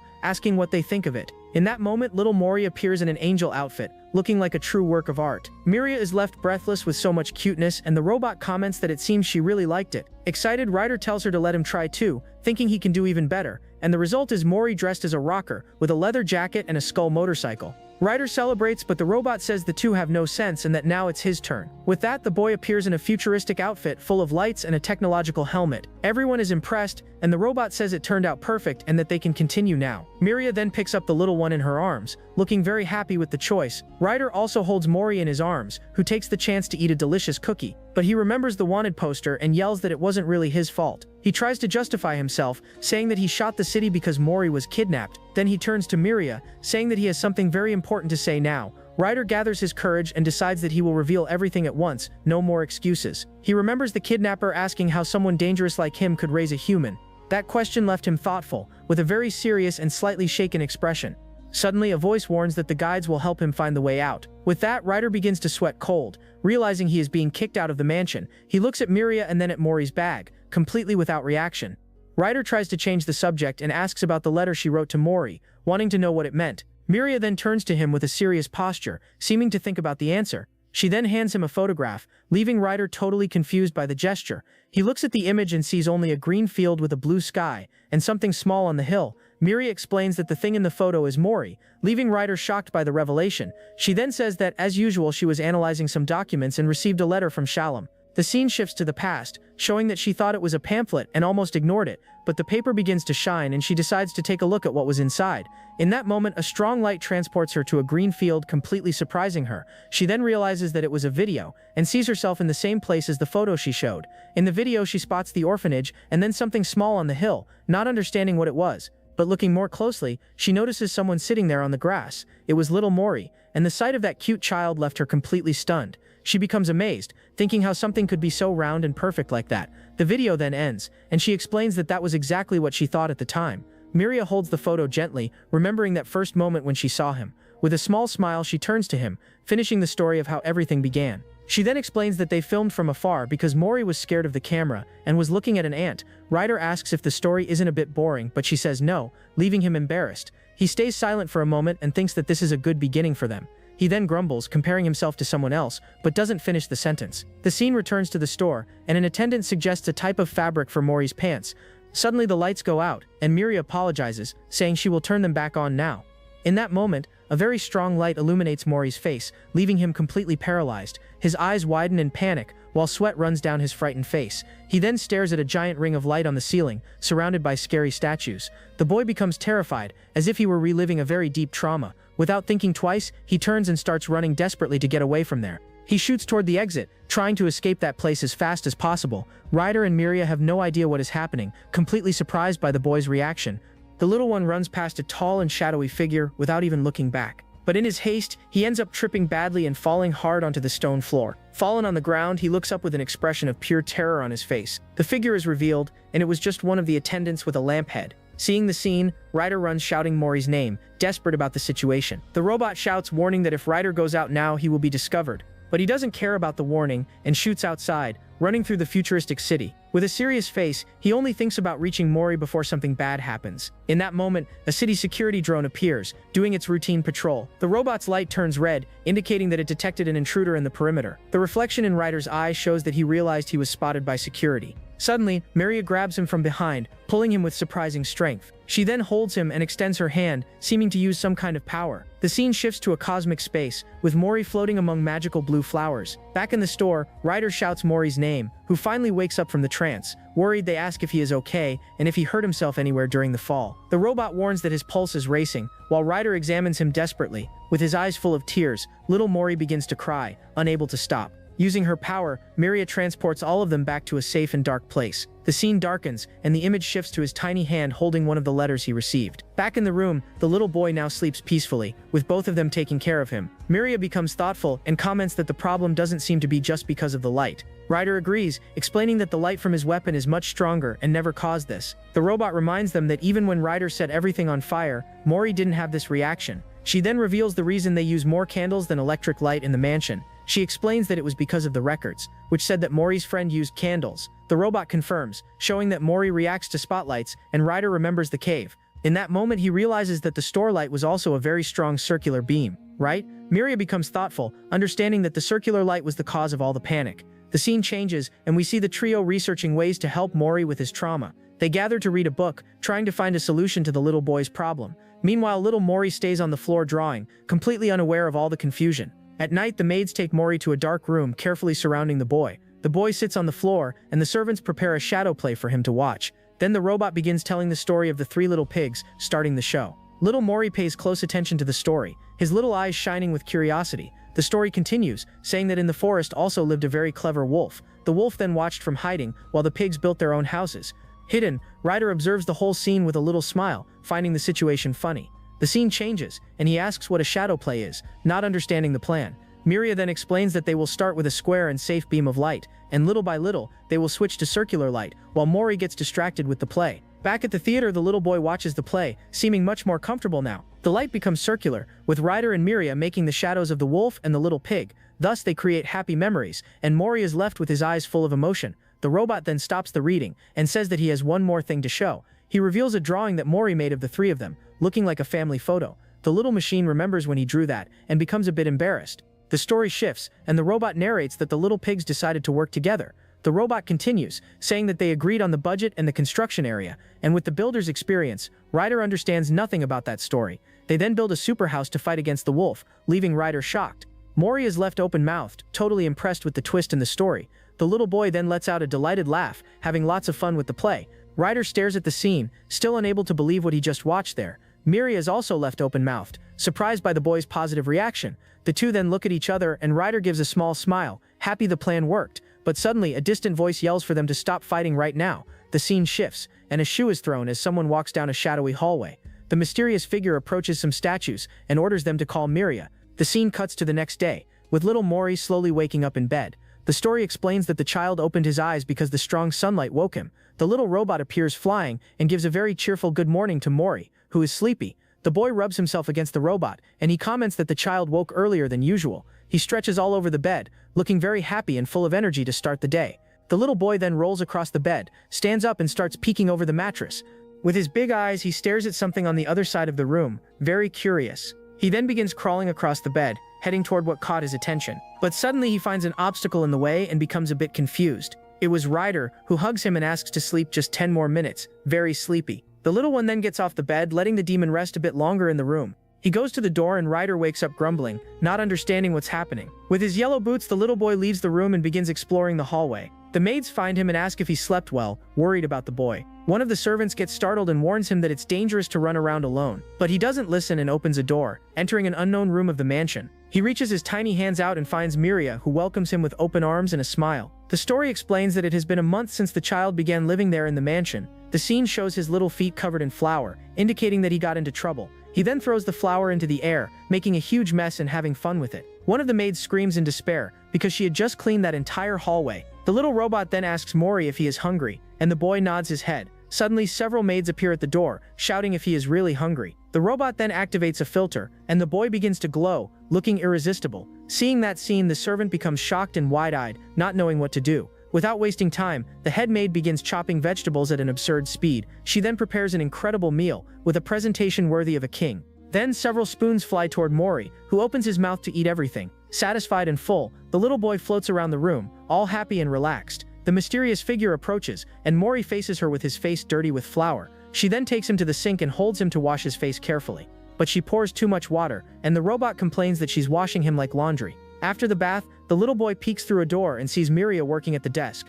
She looks like a true goddess, with a radiant aura and elegant posture. With shining eyes, Mori becomes enchanted by her beauty and dedication. Ryder arrives and praises the boy, calling him a very diligent and studious student. The scene shows Miria and Mori sitting on the floor, surrounded by drawings and books. Ryder then asks what the two are doing, and she explains that they are copying words, but the robot warns that all the drawings are wrong, leaving Ryder embarrassed.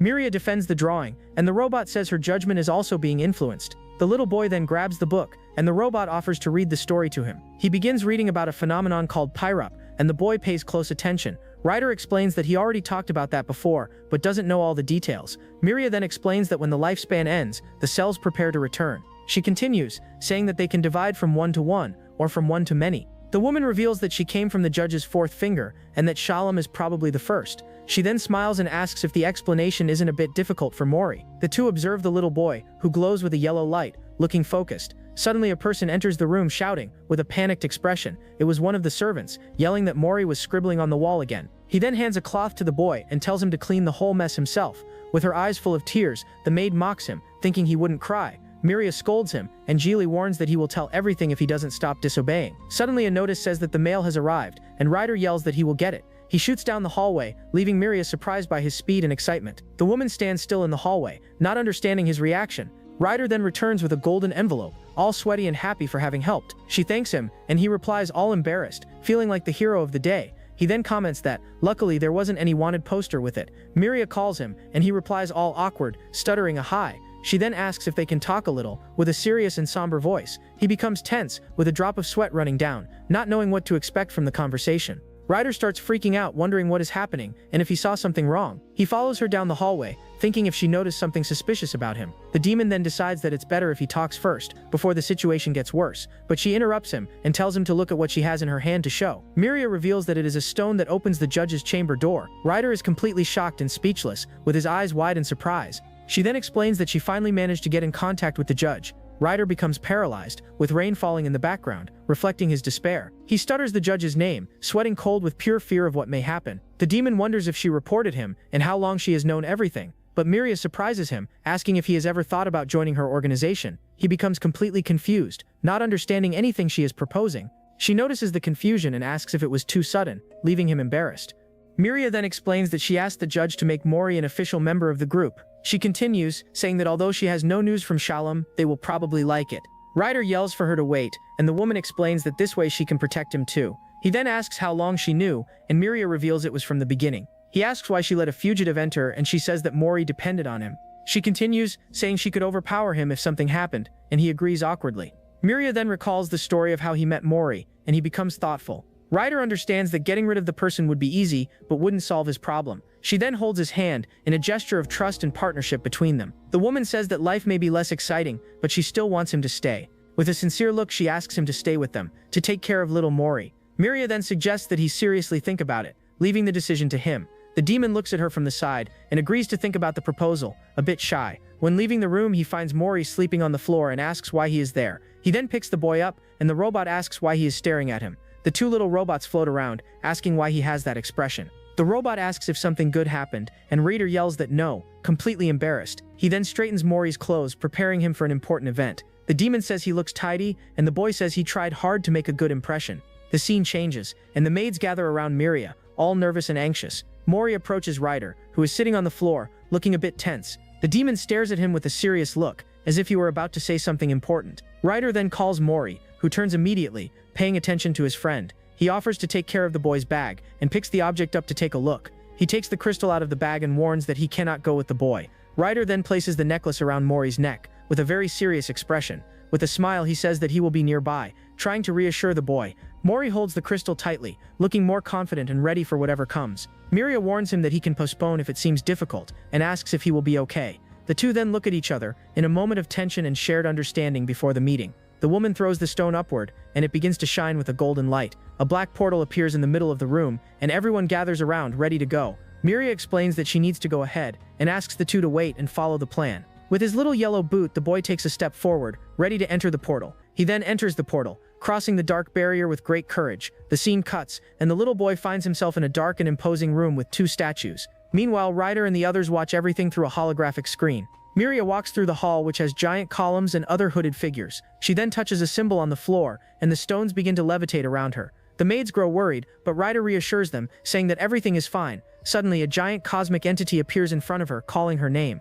Ryder is left open-mouthed, realizing that the colossal creature is the judge himself. Miria walks toward the entity with a calm and respectful posture. Miria waves, and the creature seems to respond to the call. Yahello advises him to look only at Miria and move forward without averting his gaze. The little boy then stops in the middle of a circle of light, ready for his presentation. He holds the crystal tightly, watching the figure walk away and leave him alone. Through the screen, Ryder and the servants celebrate, saying that the shadow play worked. With firm steps, little Mori begins to walk toward his objective. Miria waits for him in the middle of the cosmic space, with a serious and imposing posture. The boy keeps walking, with a determined expression and full of courage on his face. He then approaches one of the hooded figures, who seems to be a guard. The creature looks down at him, with a ring of light shining on its mysterious face. The circular light reflects in his eye, and he remembers the trauma he experienced in the shop. Triggered by the trauma, the little boy stumbles and falls hard onto the dark floor. Through the screen, Ryder and the servants watch the scene with wide, panicked eyes. Miria screams his name, desperate, while Yahello only observes the situation. The guard approaches the boy, who remains fallen and frightened on the hall's floor.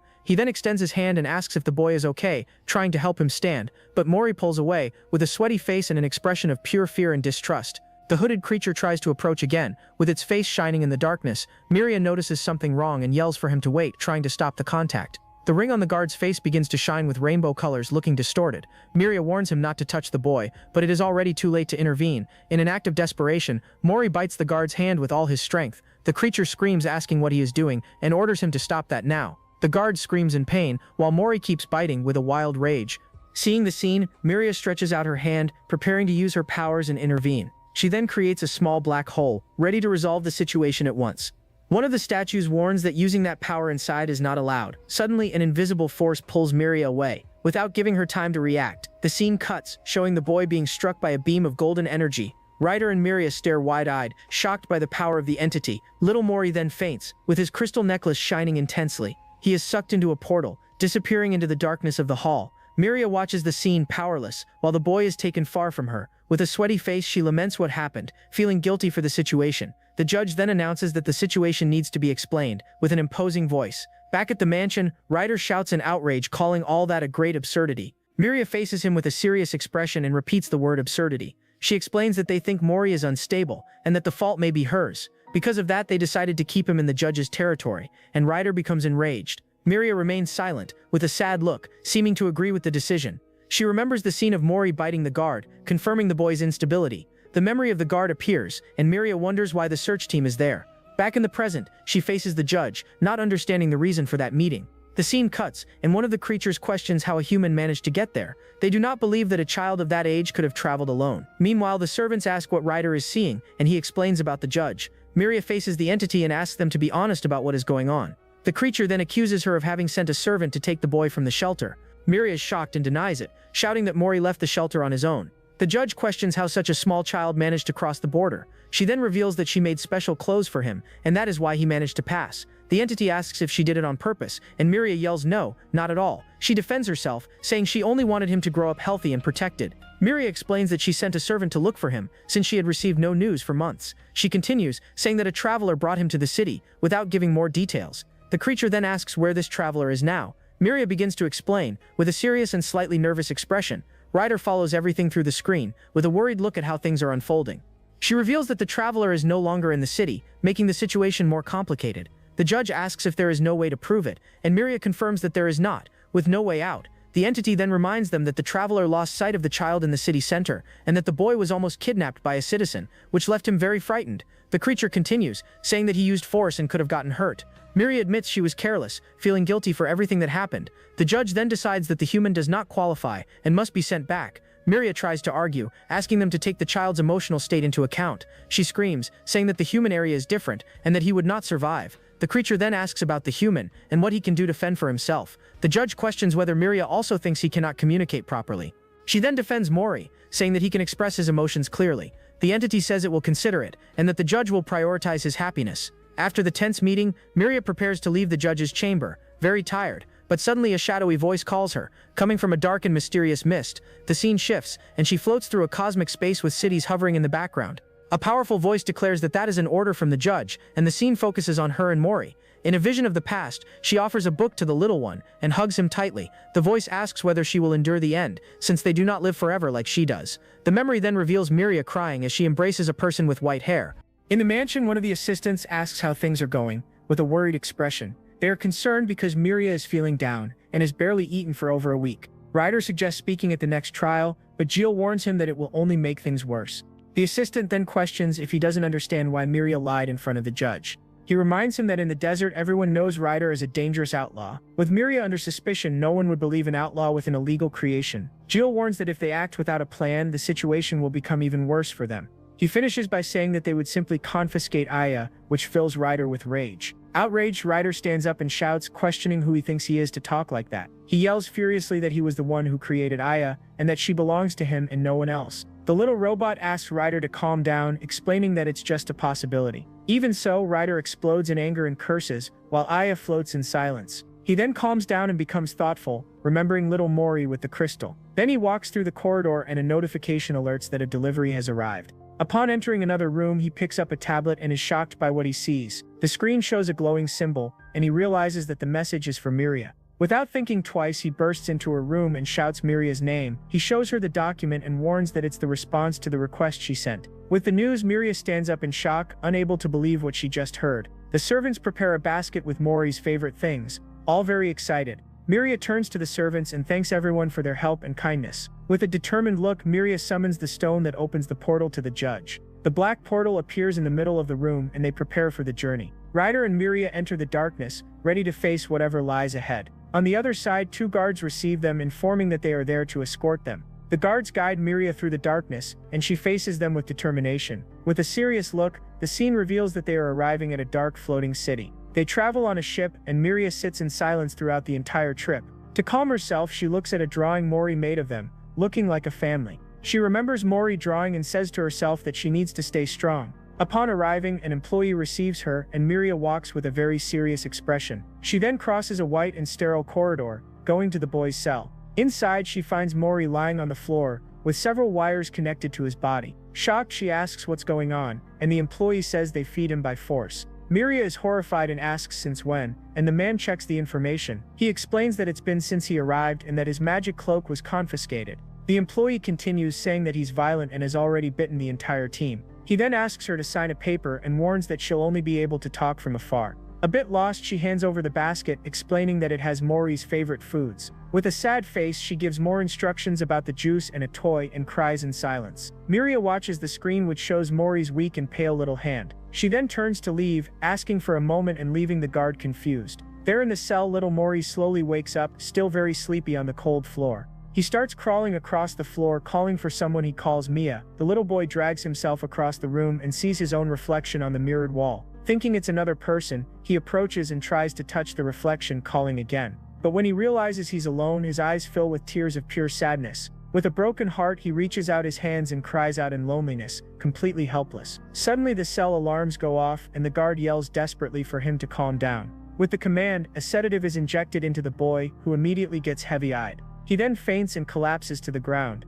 being forced to sleep again. The scene shifts to the mansion, where the servants wonder if they should take food to Miria. But Ryder stops them, warning that if they bother her now, the mansion might explode. Ignoring the warnings, he walks determinedly toward her room, leaving the others behind. He then enters the dark room and finds Miria, calling her name seriously. Facing the fireplace, he looks at her and says they need to talk right now. Miria apologizes and says she wants to be alone, leaving Ryder speechless. He then stares at the judge's symbol on the table, seeming to have an idea.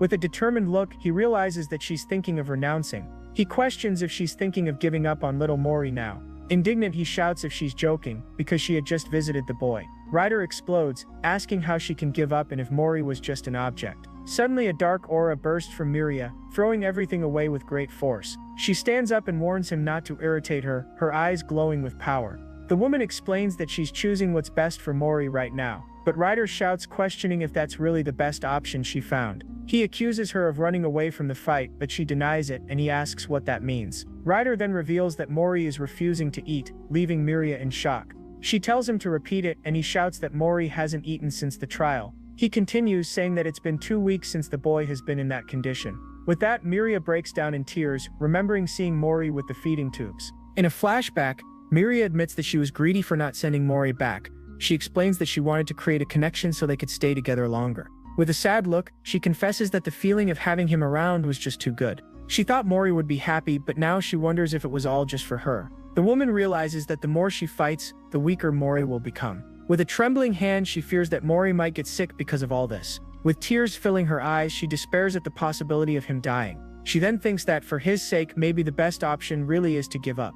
But suddenly Ryder grabs her by the shoulders with an expression of pure fury. He shouts, calling her an idiot and telling her to stop saying weak things. Ryder reminds her that she seems to have forgotten a very important detail. He yells that Mori is too small to handle all of this alone. Confused, Miria asks what he means by that, not understanding the logic. He continues, explaining that any mistake could be fatal for such a fragile child. With anger and frustration, he shouts that he's talking about Mori himself. He continues, saying that even for him it was hard to cross all that distance. With that tiny body, Mori crossed everything just to find Miria. With eyes shining with emotion, she remembers the boy wanting to stay with her. Ryder states that he's never seen Mori wanting to go back, not even for a second. He then asks if she's going to make all his effort go to waste now. The woman reveals that she received a call and sits down, looking defeated. They said they're going to find human parents for him, and she doesn't know what to do. But Ryder shouts that he doesn't care because they can be the parents he needs. He kneels and holds her arms, insisting that they can do this. With his attitude, Miria is shocked and speechless, just staring at him.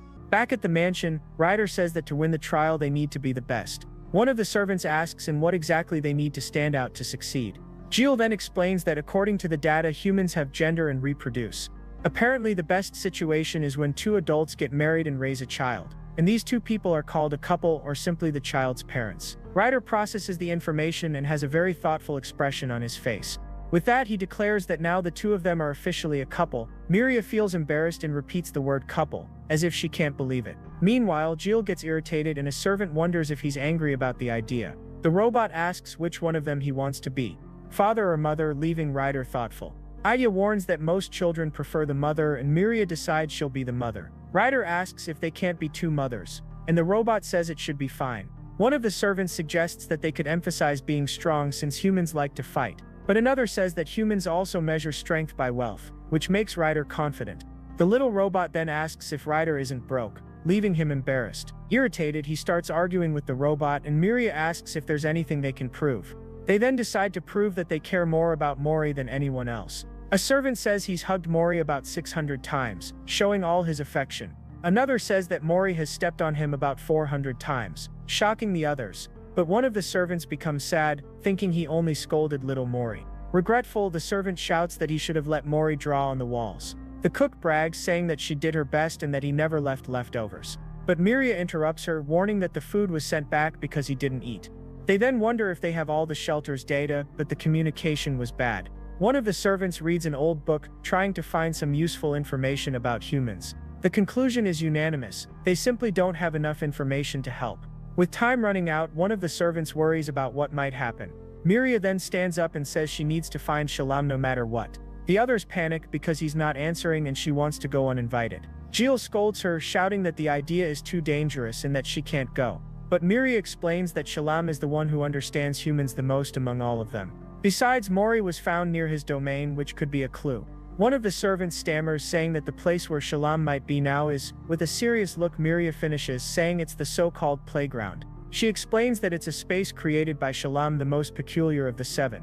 The narration explains that Shalom used all his power to create this space. Jill warns that it's not that simple because entering without permission can lead to madness. Besides being dangerous, they don't even know exactly where Shalom is inside the playground. But Miria doesn't care about the risks and says she still needs to go there. Ryder then gets excited and tells them to get ready to go as soon as possible. She asks if he's going too, and he confirms, saying they can't wait any longer. With a thumbs up, he declares himself one of the mothers, leaving everyone speechless for a moment. Miria then teases him, saying that he was never in his right mind anyway. Jill asks for permission to go along, promising to ensure his lady's comfort. But a servant questions whether the 2 will be useful, and Miria says that with her power, yes. Jill asks Ryder to lead the way, and the demon immediately agrees to the mission. The servants then prepare everything, handing a mysterious box to Jill. The servant laments, saying he never thought he would see a fragment of a star being used. The woman reveals that the crystal will take them where they want to go, and she breaks it. With the shards falling, she warns that they don't know where it will open, and asks them to stay close. A portal opens in the mansion, and Ryder watches from afar before entering. They are thrown into a dark space and fall toward an unknown planet. Ryder screams in fright as they plummet from the sky at high speed. The group then lands with a thud on the sand of a dark and desolate beach. Once on solid ground, Miria and Ryder exchange a look, ready to begin the search. The landscape is immense, with black cliffs and a gray, turbulent sea. The journey begins, and they walk along the beach and through green, rocky fields. The scene shows the trio advancing through a grassy field, with Aya leading the way. They arrive in a dark forest, with ancient ruins and a very sinister atmosphere. The group continues traveling through varied landscapes, from mountains to underground rivers. The journey takes them through foggy forests with strange, colorful mushrooms. Ryder feels confused by the environment, not understanding what's happening around him. Then he gets startled by a giant skeletal creature hanging from a tree. Miria is startled too, and the two continue exploring the forest cautiously. The scenery changes, showing the two watching giant jellyfish floating in the sky. At night, the trio rests, and Jill exchanges a few words with Ryder and Miria. The scene shifts, and Jill sits alone in a cave looking very thoughtful. He watches a bright blue butterfly land on his hand, mesmerized by its beauty. Miria comments that Mori would also love to see such a beautiful sight. Ryder agrees with her, and the campfire crackles in the silence of the dark night. But the robot jokes, saying that Mori would surely try to eat the butterfly. With the memory, they laugh, thinking of the boy running away so he wouldn't be caught. They comment on how their baggage has increased, since the boy needs a lot of things. Jill then confesses that at first, he didn't understand Miria at all. After all, humans aren't anything special to them, right? But by watching her with Mori, he ended up spending more time thinking about him too. He remembers the boy and realizes that he doesn't need to understand, only accept. He recalls Mori crying and how he held him to stop him from eating dirt. The child was different, hard to communicate with, and a little unhygienic. But when he felt the boy's warmth, he finally understood the affection Miria felt. Jill remembers Mori's frightened look and says he never wants to see him like that again. He turns to the others with a determined expression and reaffirms his promise. The next day, they continue the journey and begin to climb a rocky mountain.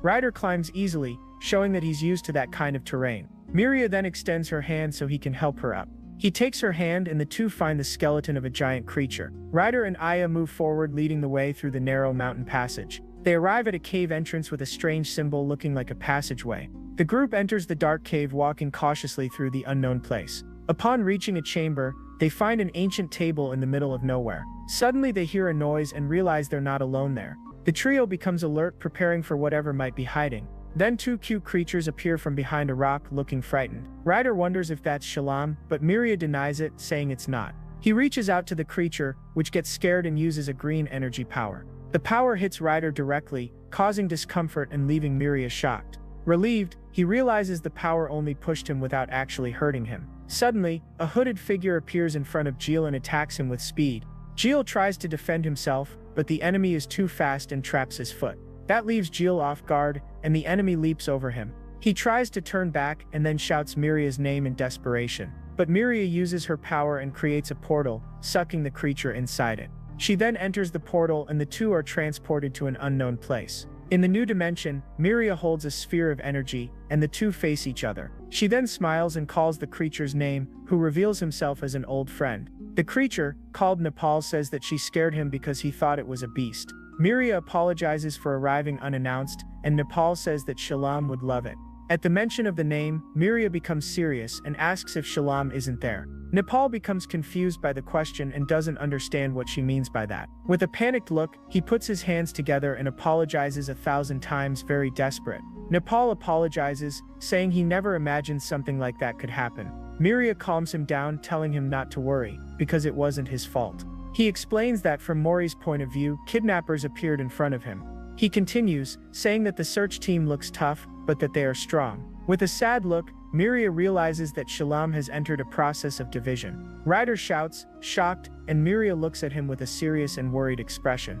Jill explains that this clarifies why Shalom's servants were in the judge's chamber. Nepal reveals that the judge is protecting Shalom as his domain is the safest one. The closest aides went in with him and the others are standing guard. He says he stayed behind to take care of the playground while the boss is away. Nepal admits that Shalom is a bit careless and that he entered division all of a sudden. The scene shows Shalom warning that he's going to divide, leaving everyone in panic. Nupal reveals that they were in total chaos for half a year because of it. Ryder stays silent and realizes that in the end, they can't find Shalom. The scene cuts showing Miria clenching her hand tightly, full of frustration. Nupal laughs and says the mood got heavy, suggesting they go for a walk. Miria tries to refuse, but Nupal insists for her not to be like that and to accept the invitation.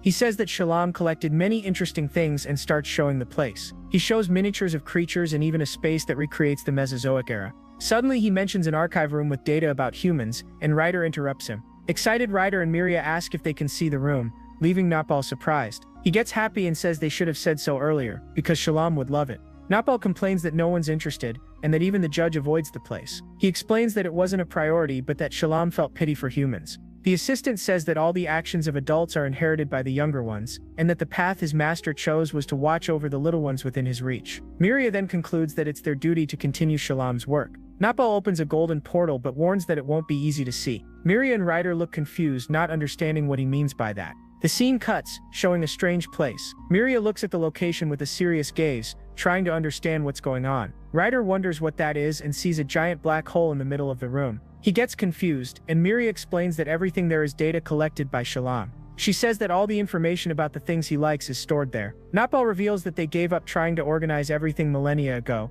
and that's why it's like this. Miria warns that they need to find the records about humans, especially about mothers. Ryder complains that it will take a year to classify everything, but the trial is the next day.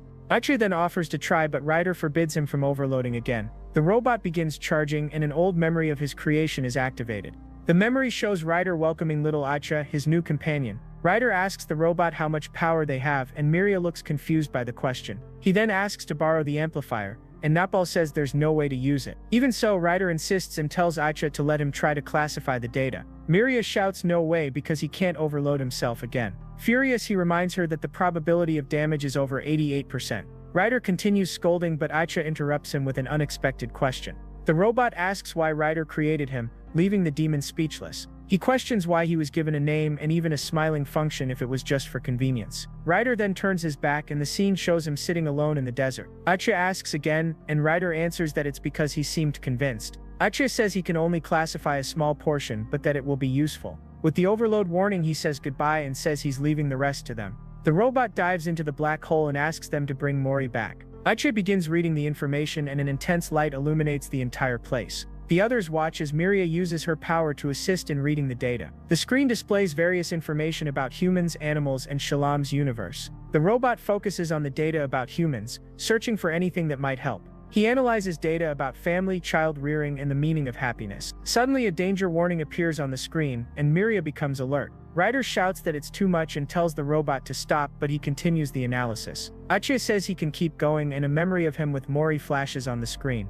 He remembers when he met Ryder and declares that he belongs to Mori. The robot then finishes the report and the energy starts becoming unstable. A burst of light happens and Ryder shouts Aicha's name in despair. The robot flies toward him, and Nupal yells that it's dangerous to get close. But Ryder catches him, absorbing all the energy coming from the little robot. With the energy overload, the demon writhes in pain but holds on firmly. He keeps absorbing the power and his body glows with an intense blue light. With his hand extended, he manages to control all the energy around him. The scene shows Ryder staring at his hand, now filled with immense power. Miria uses her power to help Ryder control the energy he absorbed. With his body glowing, he pushes himself to the limit not to lose control. He then fires the energy at the ground, creating a crater and releasing the excess. Exhausted, he shouts Aicha's name and holds him carefully, deeply concerned. Ryder looks at the damaged little robot, who seems to have shut down after the effort. He kneels holding Aicha with both hands, looking deeply shaken. He shouts to Miria asking if she got the data and she confirms. Back at the mansion, they connect Aicha to a computer to try to fix him. The two work together using the mansion's technology to restore the little robot. Energy flows through the cables and the silhouette of Ryder's motorcycle appears in the hologram. With the work done, Ryder watches the screen with a determined and hopeful look. Thus, some time passes. On the library floor, several books and candles create a study-like atmosphere. Miria finds Ryder and asks how Aicha is, worried about the little robot. He explains that if Aicha turns on, he might not have any old memories left. Miria feels sad, but Ryder comforts her, saying he believes in that boy. He sits on the floor and the two remain silent, waiting for dawn. They then start analyzing the data and realize that the amount is enormous. Ryder wonders what exactly a mother is. and Miria says it's a symbol. He questions whether the mother they proposed can really fulfill all the functions. Miria says that in the past, the mother was seen as a star by humans. She doesn't know if she'll be accepted, even if she imitates all the mothers in the records. Hoping to find Mori's mother in the records, she laments the failure. Miria says it's possible, but if the judge hasn't searched, there must be a reason. Maybe she isn't alive anymore, or perhaps she couldn't accept Mori after all. Suddenly, Miria shows a stuffed animal and says it's supposed to be a puppy. Ryder laughs and says it doesn't look like one, but she asks him to look closely. She saw that puppies are the gifts children like the most to receive. But since she didn't have much information, she could only make that with what she had.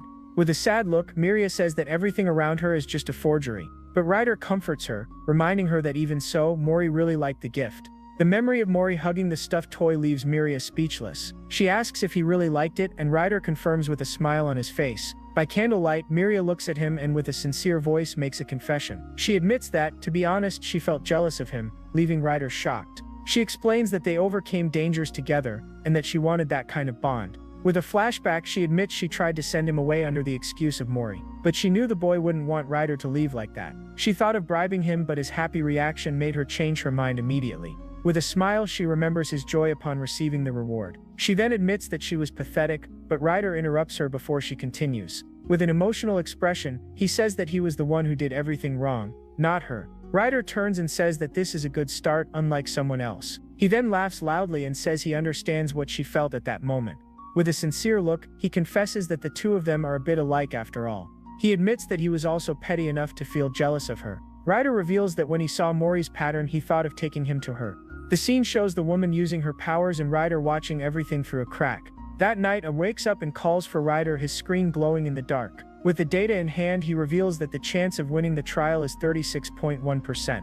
Aria reminds Ryder how to get the motorcycle with an urgent tone in his voice. The robot says they need to go now, and Ryder gets ready to leave. With the mission in mind, he runs through the moonlit corridor in a hurry.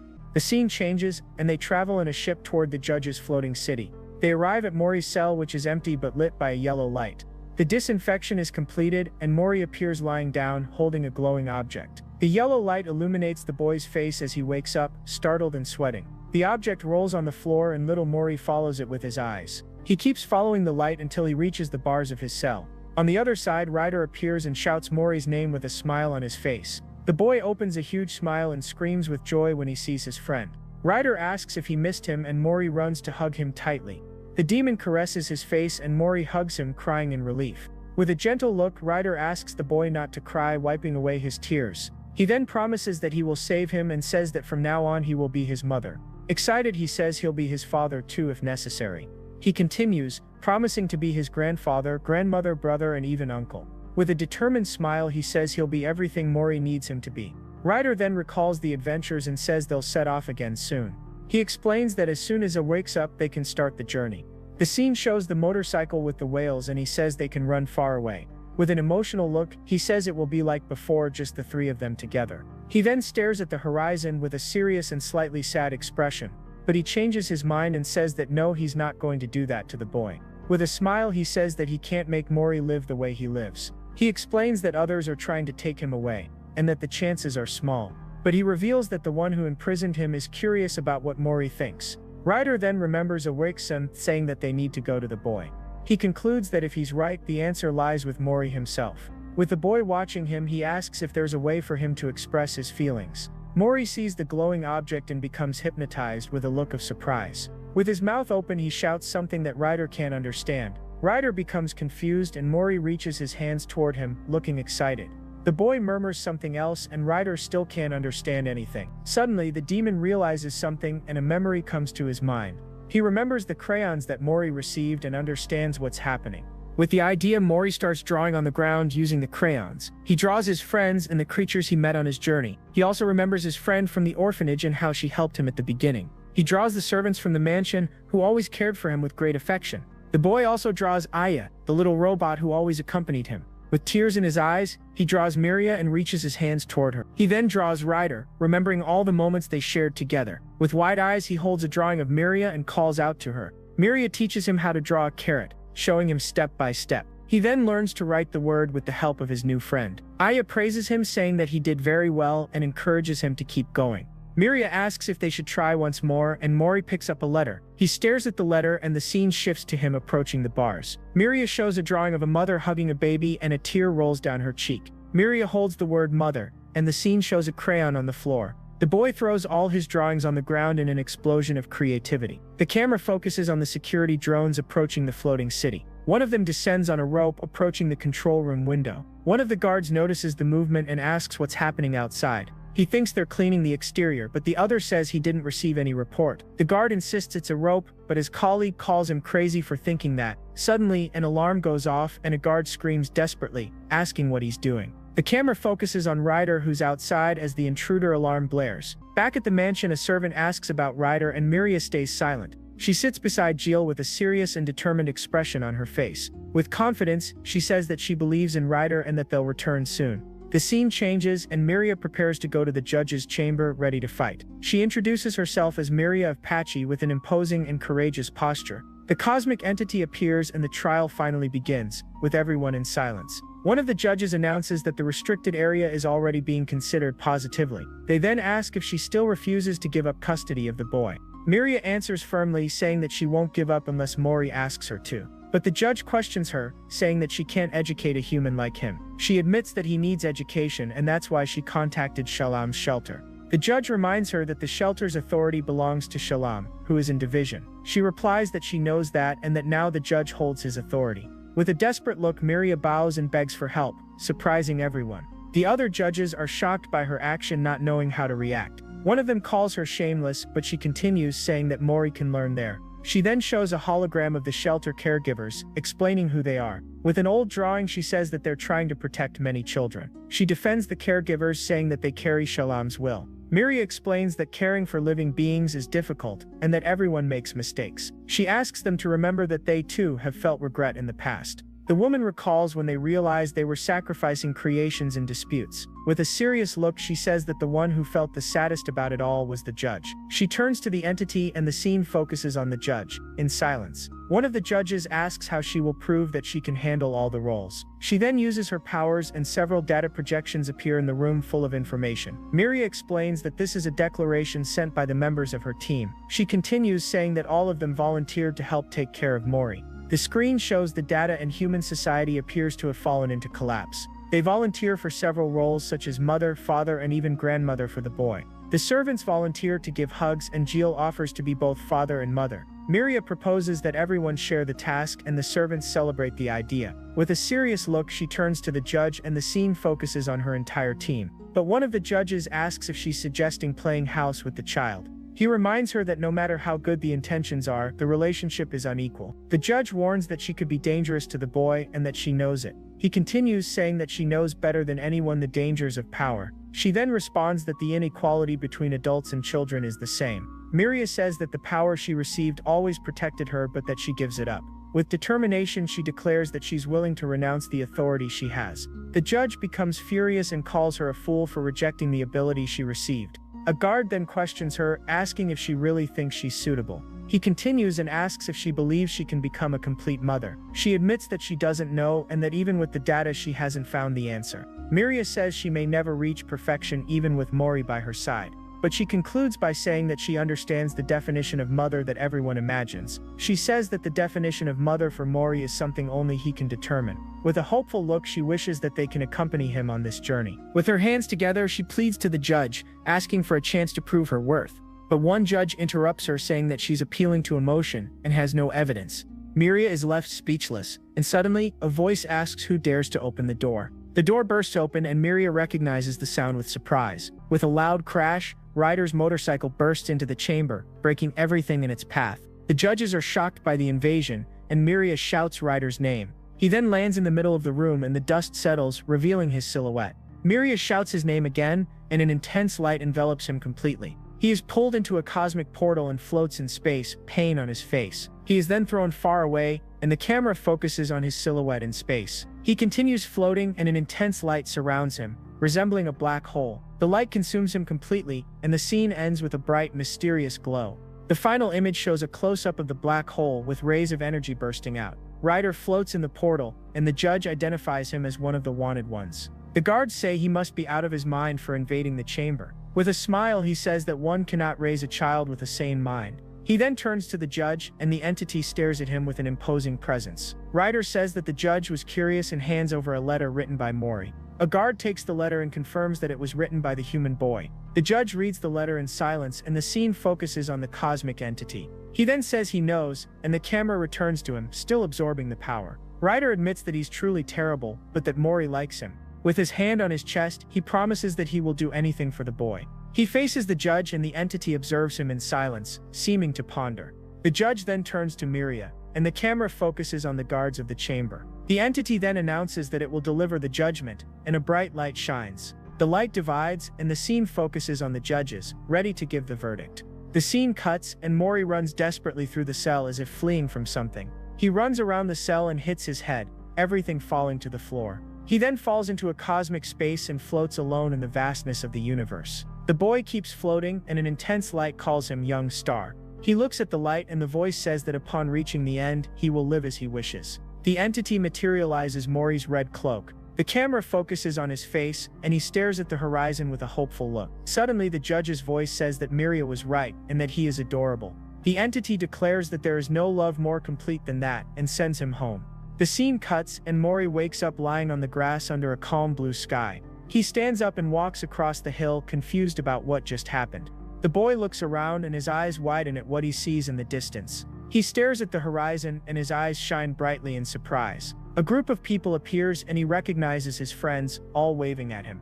They shout Mori's name, and the boy smiles widely, full of happiness. The scene focuses on a close-up of his face as he shouts with joy upon reuniting with his family. The scene shows several of Mori's drawings depicting his adventures and friends. A guard hands the drawings to the judge, who examines them carefully. He asks how they should record this evidence, and the entity appears thoughtful. The drawings show Mori with his new family, all happy and together. The judge then agrees, and the scene focuses on the drawings full of color and life. He says that the title "The Path to Find Mom" would be good. With a smile, Mori calls for his mother, and everyone is moved by the scene as he says his first words. Miria and Ryder exchange a look, and the family finally reunites in the field. The scene changes, and the camera focuses on the mansion window, with the sun shining. The little robot Aya is on a table, being repaired by the mansion's servants. He then turns on, and the story ends with the phrase, "and they lived happily ever after." Thus we conclude this magnificent story. If you liked this story, comment "looking for mom." Also comment on any work you want to see here on the channel. For now, that's it. See you later, everyone.